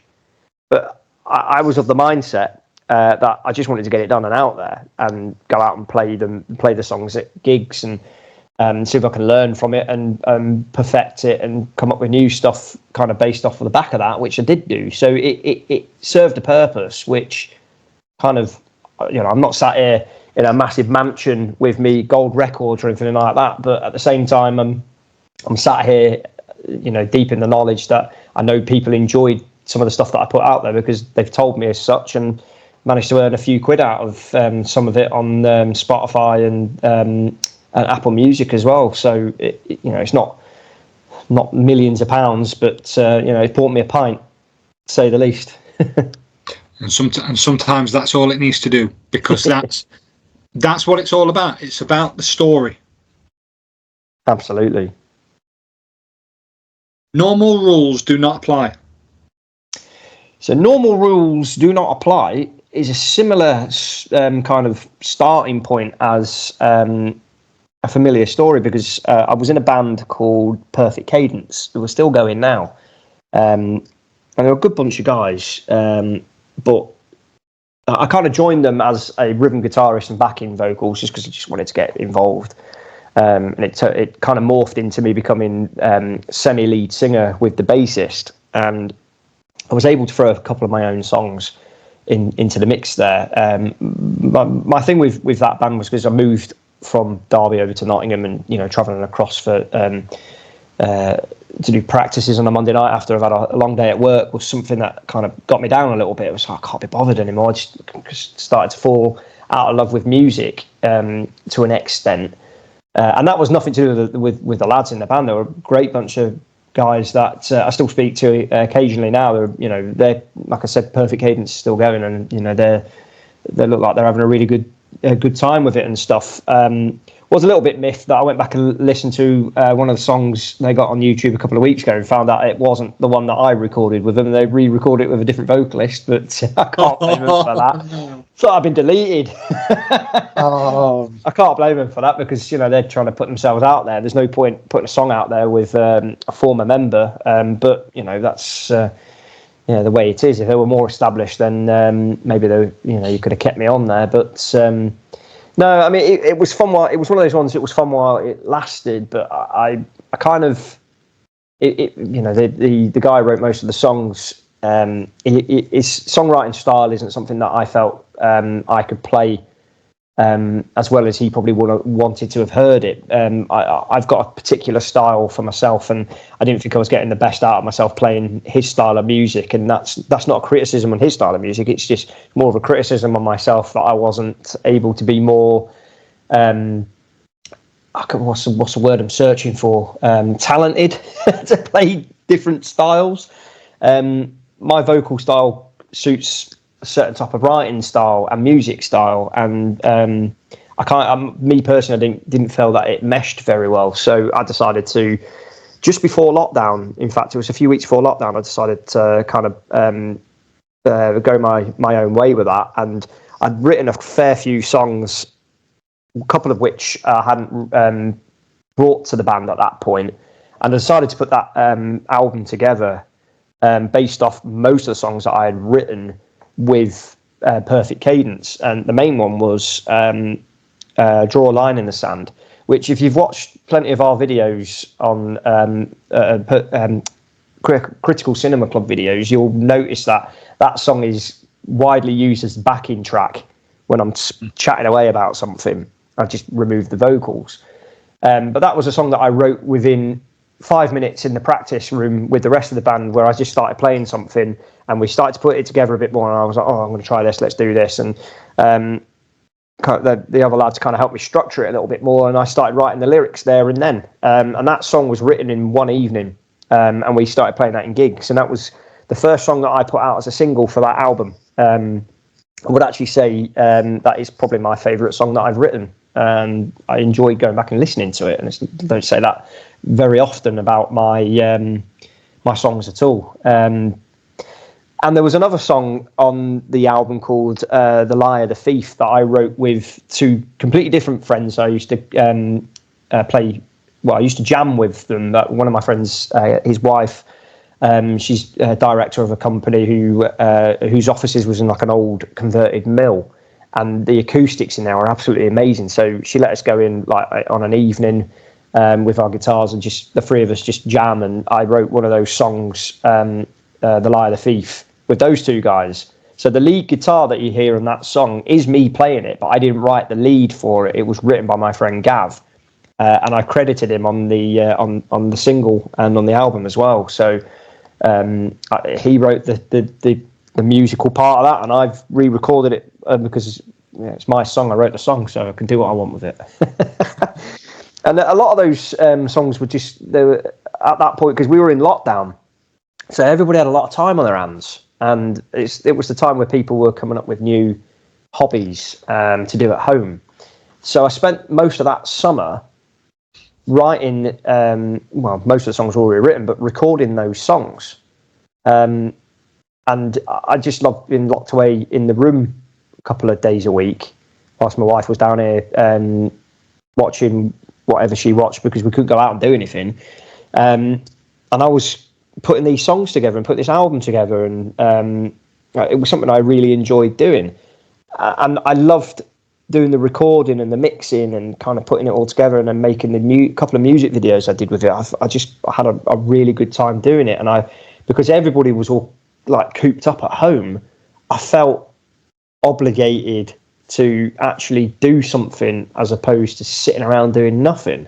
Not for anybody else, but for myself. Just get something out there. Somebody might like it. And when I compare that album, there's a couple of songs on there which I don't think are very good, but there are a couple of songs on there I think I would say are pretty decent. Draw a Line in the Sand is probably the highlight of that album. Bow Down. In fact, Bow Down is a song I wrote with Test Card Theory, funnily enough. I actually do think that's a good song as well because it is... Are you familiar with Mogwai? Do you know Mogwai? Yes. Yeah, so I remember seeing them in Manchester. They're a great band, and they've got a song called... oh, gosh, I can't remember the name of the song. I'm going to look for it now whilst I'm chatting away, but I kind of heard that song and it inspired me to write in a certain way, and Bow Down is kind of born out of me listening to one of Mogwai's songs. In fact, I'm not going to name it just in case somebody thinks it sounds really familiar or sounds too close to it and then I get into trouble. But I just kind of got really inspired by it, and it's funny where inspiration can come from different places. And at that time, I was listening to a lot of Mogwai and stuff. And there is, there's a song, the last song on the album, which is the title track. Normal rules do not apply. I forgot the name of the album then and the song. I recorded the song 6 times in different keys because I just couldn't get it. And the song that I ended up going with was the wrong version. I uploaded the wrong version of the song. So I would say there's a better version out there of that song. I keep meaning to upload it and just get it out there, but I just haven't got round to doing it because the lyrics changed. And I was meaning to go back and re-record the lyrics, and I forgot which version I'd recorded those particular lyrics for. So the song that actually went on the album and went out to the world isn't the version that I wanted to go out. So I might go all George Lucas and redo it. Who knows? Well, I'd say you've gone. I'd say you've gone very, very Noel Gallagher as well, because That sounds like what was it? Was it Don't Look Back on Wonderwall that Yeah. did sound that weren't released? Hey mate, I'm not going to take credit for this when it happens, but I look forward to your upcoming EP lockdown sessions. Well, you can hear with all most of of them. the B-sides and demos and stuff like Roger Waters did. Well, what you could do is watch more of our videos on the Critical Cinema Club, because most of the songs you hear in the background are the B-sides and unused songs from those recording sessions that I was doing. There we go. Ladies and gentlemen, if you are wanting to listen to them, then you absolutely have to subscribe to the Critical Cinema Club. Absolutely. And I think when I remember we went to Cornwall for a week during lockdown when the album released, and I was getting loads of messages from people that I didn't know on Facebook saying they're listening to the album and stuff and complimenting me on it and stuff. And it was, it was so nice to actually, that's not what you're doing it for. I'm not doing it to get people to send me nice messages or like it and stuff. You're doing it because you wanted to get it out there and stuff. But it was just kind of gratifying to see a lot of positive comments on it. And one or two not so positive, but it's always easy to remember the negative over the positive, but I choose to ignore the negative on that particular occasion. But and it just felt good to do it, and I recorded that album under no illusion that I ever wanted to perform it. I've not performed any one of those songs since recording the album and putting the album out there because I hadn't really wanted to, and I haven't done any live music since before COVID because for me, it felt like I've got it out of my system. This was kind of like my last, I've done it now. It's out there. My inspiration for writing further music it's very fleeting because I'm concentrating on other things. I might go back to music stuff in the future, but when you've got a young family and a full-time job, hobby time becomes quite few and far between. Cool. So now I choose to spend my time on the channel. And I think that leads beautifully. Before we kind of touch onto the channel there, what I would like to say is I have listened to the album, and honestly, mate, genuinely, I really enjoyed it. Two of my favourite tracks on the album is One Day and The Opportunist. Oh, The Opportunist, that's probably my least favourite song on the album. Yeah, I did enjoy it. But what I will say is I highly recommend anybody checking it out. I think lockdown was a strange time. I think if you were, with what you've mentioned previously about you not really enjoying the live performances and stuff, have you thought about if you were to decide that you wanted to kind of perform this live as such, have you thought about live streaming? I did do that to YouTube or not? Well, or YouTube or Facebook or whatever. I did do a Facebook live stream before I recorded this, and 2 people watched. So I thought, no. Well, you're only 3 people down from when you used to do it in a pub, I suppose. Oh, I guess so. Yeah, that is true. I think for me, it's I've always just liked having the fact that someone can just go onto Spotify and you can click on the play button and my song will play, and they can go back and listen to it again, and they can go back and listen to it again. I don't think anybody's listened to it more than 3 times in a row. If you have done, then thank you. It means a lot. And I enjoy going to gigs and seeing live music and hearing live music. And I used to go to Why Not Music Festival quite regularly and play on the Hog and Barrel stage, which is run by the Heron Brothers. Heron Brothers, I don't know if you've heard of them. They're 2 talented brothers from Derby who I used to live next door to, funny enough, and they played music at my wedding as well. They're absolutely fantastic. They've got an album or an EP on its way out now, and they've been playing music for a long time, and they're in Derby, they're like the staple, the pinnacle of kind of what you should be doing music wise. And they used to run the stage at Why Not, and that was the only time I ever enjoyed playing live, was when I went onto their stage to just to do some solo stuff. My friend Jamie Scott, he's played there more times than I have, and he's definitely somebody who was worth going to. He's got a young family as well, quite busy work-wise, and it's a shame he's not playing regularly anymore, but hopefully he will do very soon in the future, and I'll definitely be going out to watch him play. So there were, for me to say I didn't like playing live, there were certain times when I looked forward to it and I did enjoy it, but I definitely prefer playing solo music than playing in a band, because I think it was Stanley Kubrick who said people are most creative in isolation than in collaboration, which I don't always agree with, because my collaboration stuff with Sean for the Critical Cinema Club channel I think has been really good, because all we're doing is like what we're doing now, we're just chatting.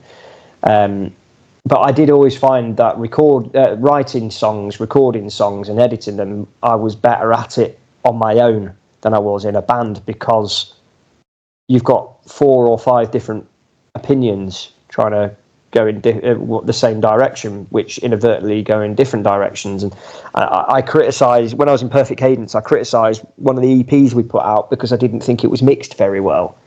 The lead guitarist and chief songwriter disagreed with me on that one. He was really happy with it. But I really disliked listening to those songs because I felt that it was rushed.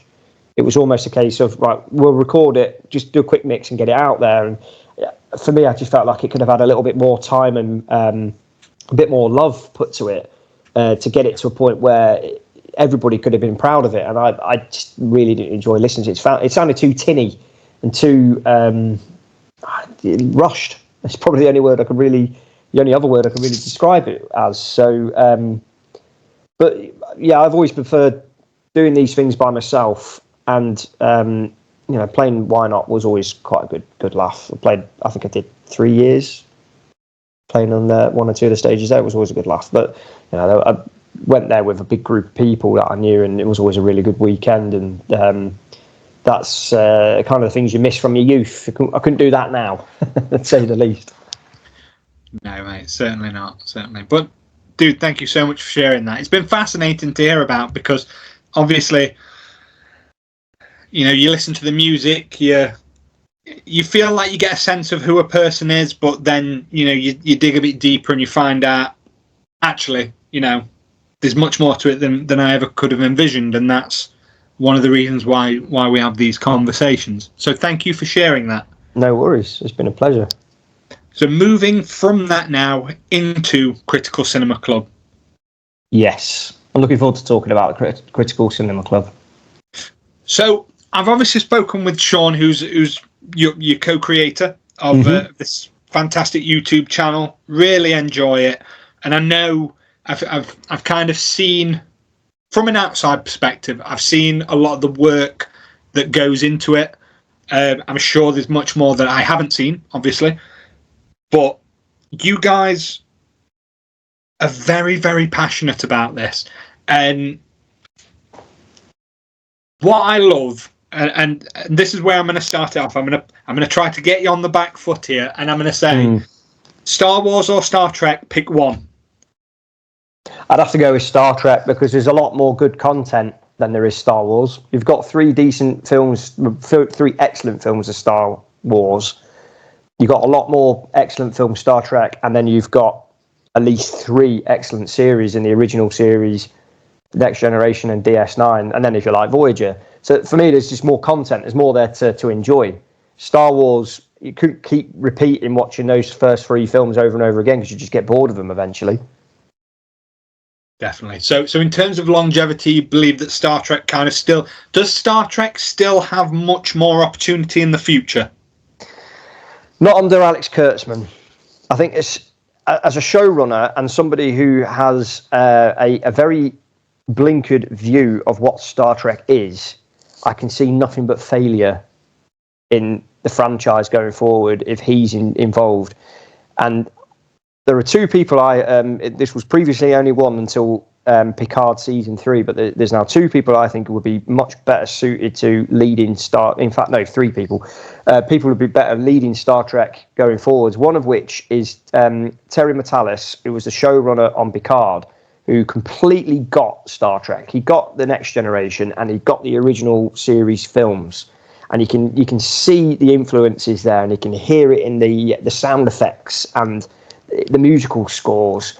And there was a little bit there for everybody. There was a bit, stuff there for the old school fans of Next Generation and the original series films and the original series. But there was also a little bit there for new fans as well. And I just felt, God, this guy gets it. He knows what Star Trek is.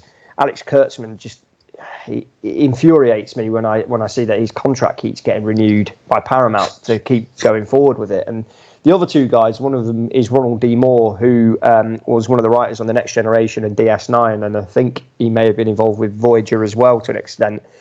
And he was also one of the showrunners, co-creator of the Battlestar Galactica reimagined series, so the remake series. So that's another remake that's better than the original. Battlestar Galactica was brilliant, absolutely fantastic. And I thought, if he went back to Star Trek, he'd just completely overhaul it and get it back to close to what it was before. And I really believe that he could do that.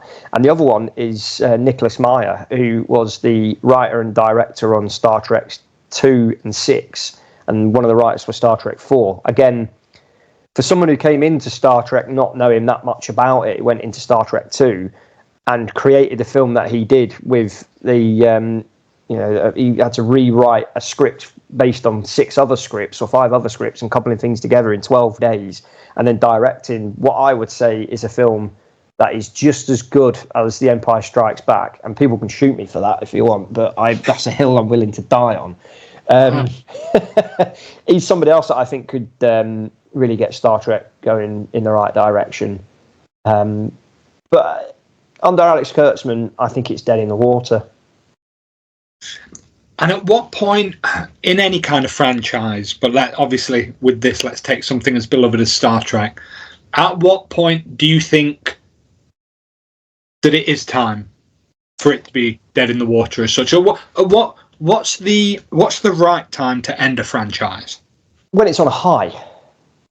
I mean, it's not always good to keep going back and doing something because this is what worked previously. You can't keep going backwards. You do need to go forwards at some point and do something a bit different to kind of engage with new fans, because I've been watching Star Trek and Star Wars since I was very young, and leading into I'm coming up to my midlife, if you will. I'm now into my 40s. I'm not the future of those franchises. My demographic is not the future of those franchises. The younger demographic is, although it's kind of hitting that niche in the right place. And I think one franchise that should really have ended, I think Star Trek and Star Wars are redeemable.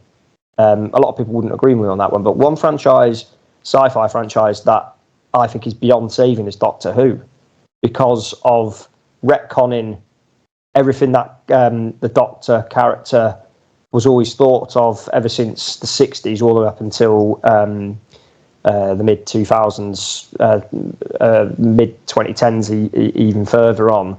And the kind of, I'll probably get shot for saying things like this, but they're pandering to certain demographics, and they're losing a lot of viewership because they feel, showrunners feel that, right, we're now in an age where we can really push our ideologies and political, as we were discussing earlier on, the political beliefs and, with identity, politics all inserted into that. And I think there's a place for all of this, but I think for a sci-fi program like Doctor Who, it's possibly not. The same with Star Wars, same with Star Trek. These franchises, I believe, are there for escapism. Star Trek has always had political insertions dating all the way back to the 60s, but these were things that were put in the background and weren't kind of in your face and didn't distract from the storytelling, but were visible enough to get people's attention in the right way. And the diverse casting in the original series wasn't really done on anything else at that time, and it was miles ahead of itself for that reason. But today, when you go and watch something like Doctor Who, and it turns out that that character's origins have been completely rewritten and redone to suit The audiences of today, I think, is a bit of an insult, not just to audiences of today, because it's pandering to them to the point like, oh, please like me, but it's insulting to all the people that have invested all their time and years watching it previously, and I just think it's a wrong step. So that is a franchise I think is irredeemable now because they've gone too far. I think when you start to change things to suit the way that audiences watch things today, that's probably when you should really end these things and kind of concentrate elsewhere. That's where I think the when you're on top is where it should finish. And I'd agree. So if you were to work it from that, when would you have finished Star Trek throughout its whole chronology? When would you have ended it? I think that Enterprise was cancelled too soon, because I think that those last 2 seasons of Enterprise were really getting good. The first 2 series were, I thought, were a bit of a slog. But that's always been the thing with Star Trek series. Next Generation didn't really start to kick off until its 3rd season. I found the first season or so of DS9 to be difficult, and I didn't really start getting to that till later. And then those series have kind of lasted up to like Series 6, Series 7. And then they moved on to Voyager. I wasn't a fan of Voyager as such. I thought it was okay. They did the Borg a bit too much. They kept going back to the well a little bit too many times. And then Enterprise, I felt, was something that it was a bit of a retcon itself, but it was a story that didn't need to be told, but it started to kind of do quite well. But when they finished Enterprise, they should have stopped there. And I think Star Trek Nemesis came out around about the same time, if memory serves, and that was a disappointing film. The cast, the Next Generation cast, were aging out of the roles a bit more. I know they brought them back years later for Picard season 3, and it works for that. But again, I think the Star Trek shouldn't have been rebooted in 2009. I think they should have just left it there and concentrated on other things. Maybe carry on in other forms like novels, animation, comics, that kind of thing. There's only so far you can go with a series like Star Trek, because you can either set it on a spaceship that go out and do these things and you're in risk of redoing what's been done before, or you set it on a space station and you can only do certain things and you're at risk of redoing what's done before. And I think it's probably obvious that I haven't got any ideas to bring to the table for Star Trek going forward, because I feel like they've done everything that they can do with that franchise. So I think that should have ended after Enterprise and Star Trek Nemesis. Thank you for sharing that, mate. And I think that it's important to figure out, because I think we know that a lot of these things are just shameless cash grabs. Mm. You know, the continual decline of beloved shows purely for the cash grab and because it's a commodity and it's recognisable IPs. Yeah. You know, and these IPs kind of, rather than doing spin-offs or creating things in the universe of the continual kind of whoring out, should we say, of these things, they never think about the fans. And I think that there are some that almost think, well, content for fans is for fans, and they'll be happy with any content that we put out. And, you know, I think Star Wars under Disney's stewardship has proven that is not true. Yeah, and I'd agree. And I'm pretty sure most Star Wars fans would. The continual kind of going back and when does it end? Yeah, absolutely. I mean, I'm the kind of person that especially with Critical Cinema Club, that where I've got my thoughts and my ideas as to how something can be done, but I'm not, I would say I'm not talented enough to be able to kind of take that to a big executive in Hollywood and say, you should do this or you should do that, because it'll all be my own opinion. I did a quite a long Star Wars video a couple of months ago. It was kind of my story through, or my journey through Star Wars fandom from a personal perspective. And I wasn't a big fan of the prequels. I kind of did my own, how I should have done the prequels and how I would have structured it, and how Anakin's character should have been like this, and this is what he should have done, and that's how he should become Darth Vader. And I know I'm not alone in that one, but I'd be willing to bet that quite a lot of people would have disagreed with my interpretation on that, because I'm looking at it from, this is what I want to see. I'm not looking at it as this is what I think everybody would want to see, how this whole fandom would want to see it. And when I thought about that, I was like, well, maybe this is the problem with some of these showrunners and executives at Paramount or Disney or wherever, who are wanting to make something because that's what they want to make, and they're in an industry where you've got to give the fans what they want to an extent. Give them something new, give them, kind of steer them down a different direction, but you got to kind of dangle that carrot to do so. And I just thought, me saying what I said in that video, am I just as bad as these showrunners who don't really understand Star Wars? I would say that I do understand Star Wars in my own way, but these people who only claim to understand Star Wars, there was one actor who was banging on about Anakin blowing up the Death Star. I was like, you clearly haven't watched Star Wars if that's what you think. And it's pushing your own kind of thoughts onto it's. I guess what I'm saying is it's a bit different with, you and Sean doing your short stories or you're writing your novel, because you're writing something in your own way, in your own style, and these are the stories that you want to tell.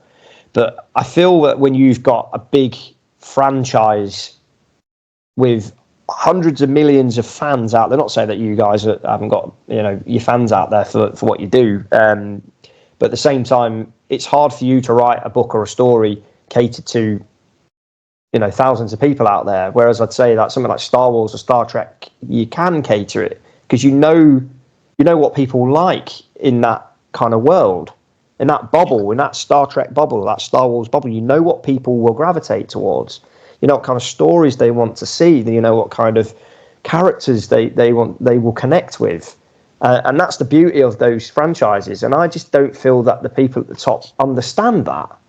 So, and me criticising and saying, well, George Lucas should have done this. Well, George Lucas knows more about these characters than I'll ever claim to know, because they've all come out of his brain at the end of the day. So, I feel like I've criticised a bit.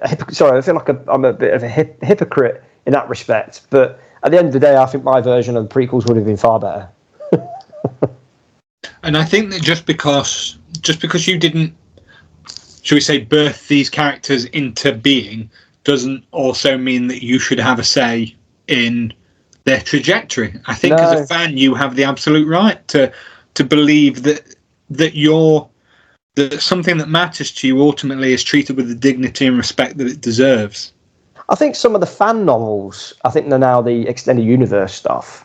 Some of the novels based off of the original trilogy are far better than what Disney have put out Star Wars wise. I think The Mandalorian season 1 was very good, and I think Andor was a very good series as well, and they're both well worth watching, and they can both be enjoyed. But everything else just seems as though it's been written by committee, people at the top sat around a big table. Every time I think about that, there's a scene in have you ever seen Dogma with Kevin Smith's film? There's that movies, the big room where they're just talking about what people that they think, people are going to want this, people are going to want that, this is what we're going to give them, and then the two fallen angels come into the room and just massacre them. I was just like, this, yeah. Not saying that that's what should happen in real life. It was just, it kind of, that scene resonates with me a little bit, because of consumerism is the key, and it's no different with the executives at McDonald's saying, right, we're going to do this menu because this is what we want people to be buying. And then it's your Kathleen Kennedys and your Bob Igers and whoever at Disney are saying, well, this is the product we're going to give them, whether they like it or not. And I think with something like Star Wars, it can be quite off-putting. I mean, there's the occasional hit, like I said, the first series of The Mandalorian and Andor. And I'm looking forward to seeing what they do with Andor going forwards. But I'd also say that there's just that disconnect with understanding their audience. They're trying to create a new audience that I'm not quite sure exists on a large scale. I think it probably does exist, but not on that mass scale as previously. Yeah, I always think that they're just throwing things at the wall to see what sticks at this point. Yeah, definitely. Yeah, and then if one thing does really well, it ends up getting about 5 seasons. Yeah, and it could get a little bit lost. I got lost with that, if you excuse the pun. I just felt 9 seasons of this, just for me, it just felt overdone. I could have done this in 3 seasons. What, Lost? Yeah, I know a lot of people really enjoyed it, and no, I got bored of it. I watched it until that cloud started going through the fucking or whatever, and then I turned it off. Yeah, it's probably about the same point I turned it off. I'm 100% willing to what's the term, to suspend my disbelief, but not. No, you don't want to be treated like an idiot. That's the thing. Is just like, yeah, I can suspend my disbelief, but don't insult my intelligence. Yeah. So Critical Cinema Club. Yes. How did it start? Well, it's something that I've always wanted to do. I watch a lot of YouTube movie review channels such as The Critical Drinker and Red Letter Media, Jeremy Jahns, and these are all channels that I've always watched thinking, I want to do what they're doing, because although they're saying similar things to what I'm thinking, they're not saying everything that I want them to say. And that's not a criticism. That's more like, I can probably add something here. But I've never had the guts to actually put myself out there to that extent to want to record me talking about a film or a TV show and then get it out there, because I know friends that have gone to university and done film and media studies. I think Sean did as well, actually. And they might watch what I'm doing and thinking, well, what's he talking about? He has no idea. And then I thought, well, I'm coming at it from a different angle. I'm coming at it as Joe Public. I am the average Joe, and this is my opinion. I am the average consumer, and this is how I would think about a certain film. And I thought, well, I might as well. I wrote a script for a review of Ghostbusters, and there were things in Ghostbusters that I noticed. And I never got around to recording it or editing it up. And it's a Throwback Thursday that I'm going to end up doing in the future. But I often go around to see Sean, where we're going. I pop round for an evening. We'll play FIFA and just have a bit of a catch up and a chat. And he was telling me this story. He mentioned it in his interview, but he was telling me this story about when he went to see The Butterfly Effect. And there's something happens in the film. It's a big plot hole, and he was talking about it with the group of people that he went to cinema with, and this one person wasn't accepting Sean's assessment of this. When I completely agree with him, because I kind of felt the same way about that same plot hole. So on that regard, Sean and I have got very similar points of view, and although I would suggest that Sean sometimes sees things that I probably wouldn't see because he's coming at it from a slightly different angle, and I think that's where the dynamic kind of works in that respect. And when Sean was just telling me this story, and he's got such a way of telling a story where I was engaged, and I said to him, I'm going to come back next week, I'm going to bring my microphone, and I want you to record this we'll do this as a discussion. We might do like a podcast, and I'll do some imagery to go over it, and we'll take it from there. And we did that first video with the kind of the idea that we'll do some more, because I think we recorded 2 or 3 different discussions. We've spoken about the Mary Sue and Gary Stu characters. We've spoken about the multiverse, how it's used to good or bad effect in modern films, and we've spoken about. We've got a couple of episodes coming up where we're recording nearly a year ago now, and I haven't got around to editing them. One of them's about video game films, and one that I've got coming out very soon is our Guilty Pleasures, which is absolutely it's a very funny episode. I'll look forward to that. And I'm about 3/4 of the way editing that one, but it's the longer form videos are a bit of a slog. So we decided we'll come up with an idea to try and do a lot more short form. So we do a lot of shorts, like 5 facts about this, that, and the other, and some of them have done really, really well, and we've got a lot of subscribers through those. But the other ones were that Sean came up with the idea for the Throwback Thursdays, and this was the reason why I wanted to do the channel in the first place, was actual reviews of old films. Instead of going off and doing a review of what's in the cinema now, which a lot of other channels are doing, we thought, well, why don't we just pick the films that we're passionate about and we want to talk about? We'll do a 5, 10, 15, 20-minute video about them. And we've got a whole series of videos now, which most of them have done really well. We've got some that have only got a couple of hundred views, but a couple of them have got well over 1,000 views and picked up a lot of subscribers. And, you know, it's we're not doing it as a professional assessment. We're doing it as how we view it and how we see it and what we notice and how it makes us feel. And although Sean and I talking together on a microphone and with some imagery and stuff is I think is really good, and that's kind of like the backbone of the channel, I think the Throwback Thursday stuff is, although it's a bit more of a niche, I feel that it works really well because it's kind of like the kind of thing that somebody will come into the channel to watch and they'll see some of the other things going on. So, and we're coming up with new ideas all of the time, but the channel itself is something that I saw Sean. I saw him on Tuesday night this week, and it's the first time I've seen him since we went to see Deadpool and Wolverine. But I've spoken to him every single day for God knows how long, because we're constantly chatting on WhatsApp, text, and it's all about the channel. So and it's just a lot of fun. I enjoy doing the editing.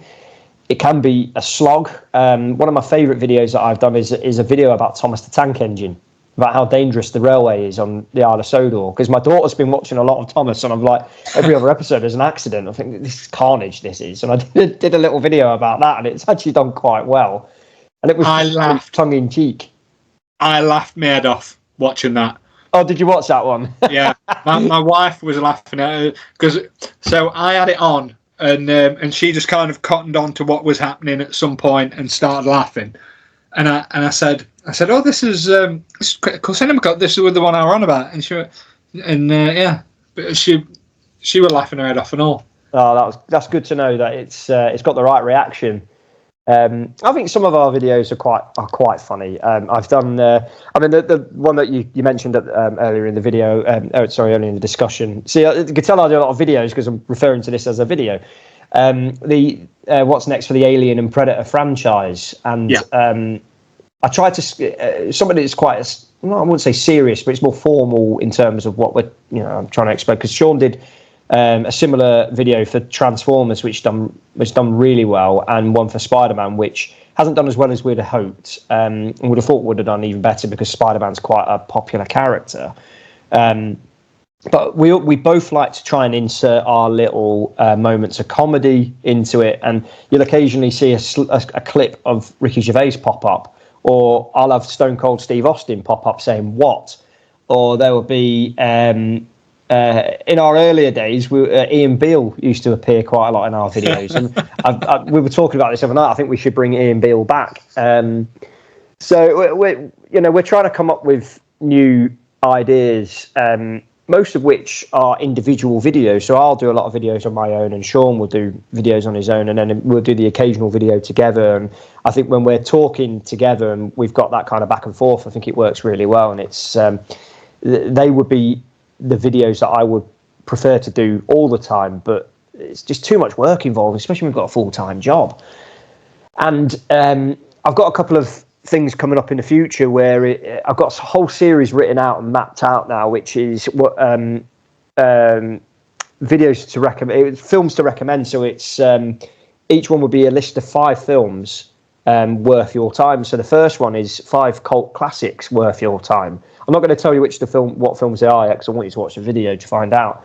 And that the whole series is, next one would be 5 sports films worth your time, and it won't be your obvious ones like Rocky. I can't put the obvious ones in there because I want it to be a little like something that you probably wouldn't have thought of. So Yeah, so I've got that coming up, and I've also got a couple of videos about whatever happened to certain things. So the first one that's nearly ready to go is whatever happened to westerns. So that's going to be on the channel soon. And another one, which is actually more along the lines of my Star Wars rant, which never saw the light of day, is whatever happened to the cinema experience, and why I dislike going to the cinema now when I used to love it when I was younger. So keep your eye out for that one as well. Trying to insert a bit of comedy into that.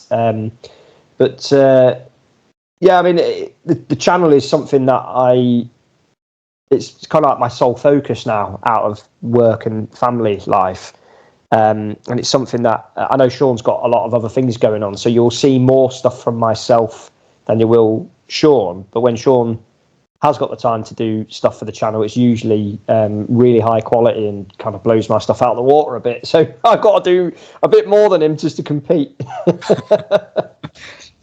Well, I think both of you collectively are doing a fantastic job on the channel and on all your kind of creative endeavours. And you've kind of brought us into the present and have now obviously given us something that you're working on that will be coming in the near future. So before we start to kind of wrap up, what I'd like to know is, now that we've kind of covered your creative journey as such, what's your personal highlight?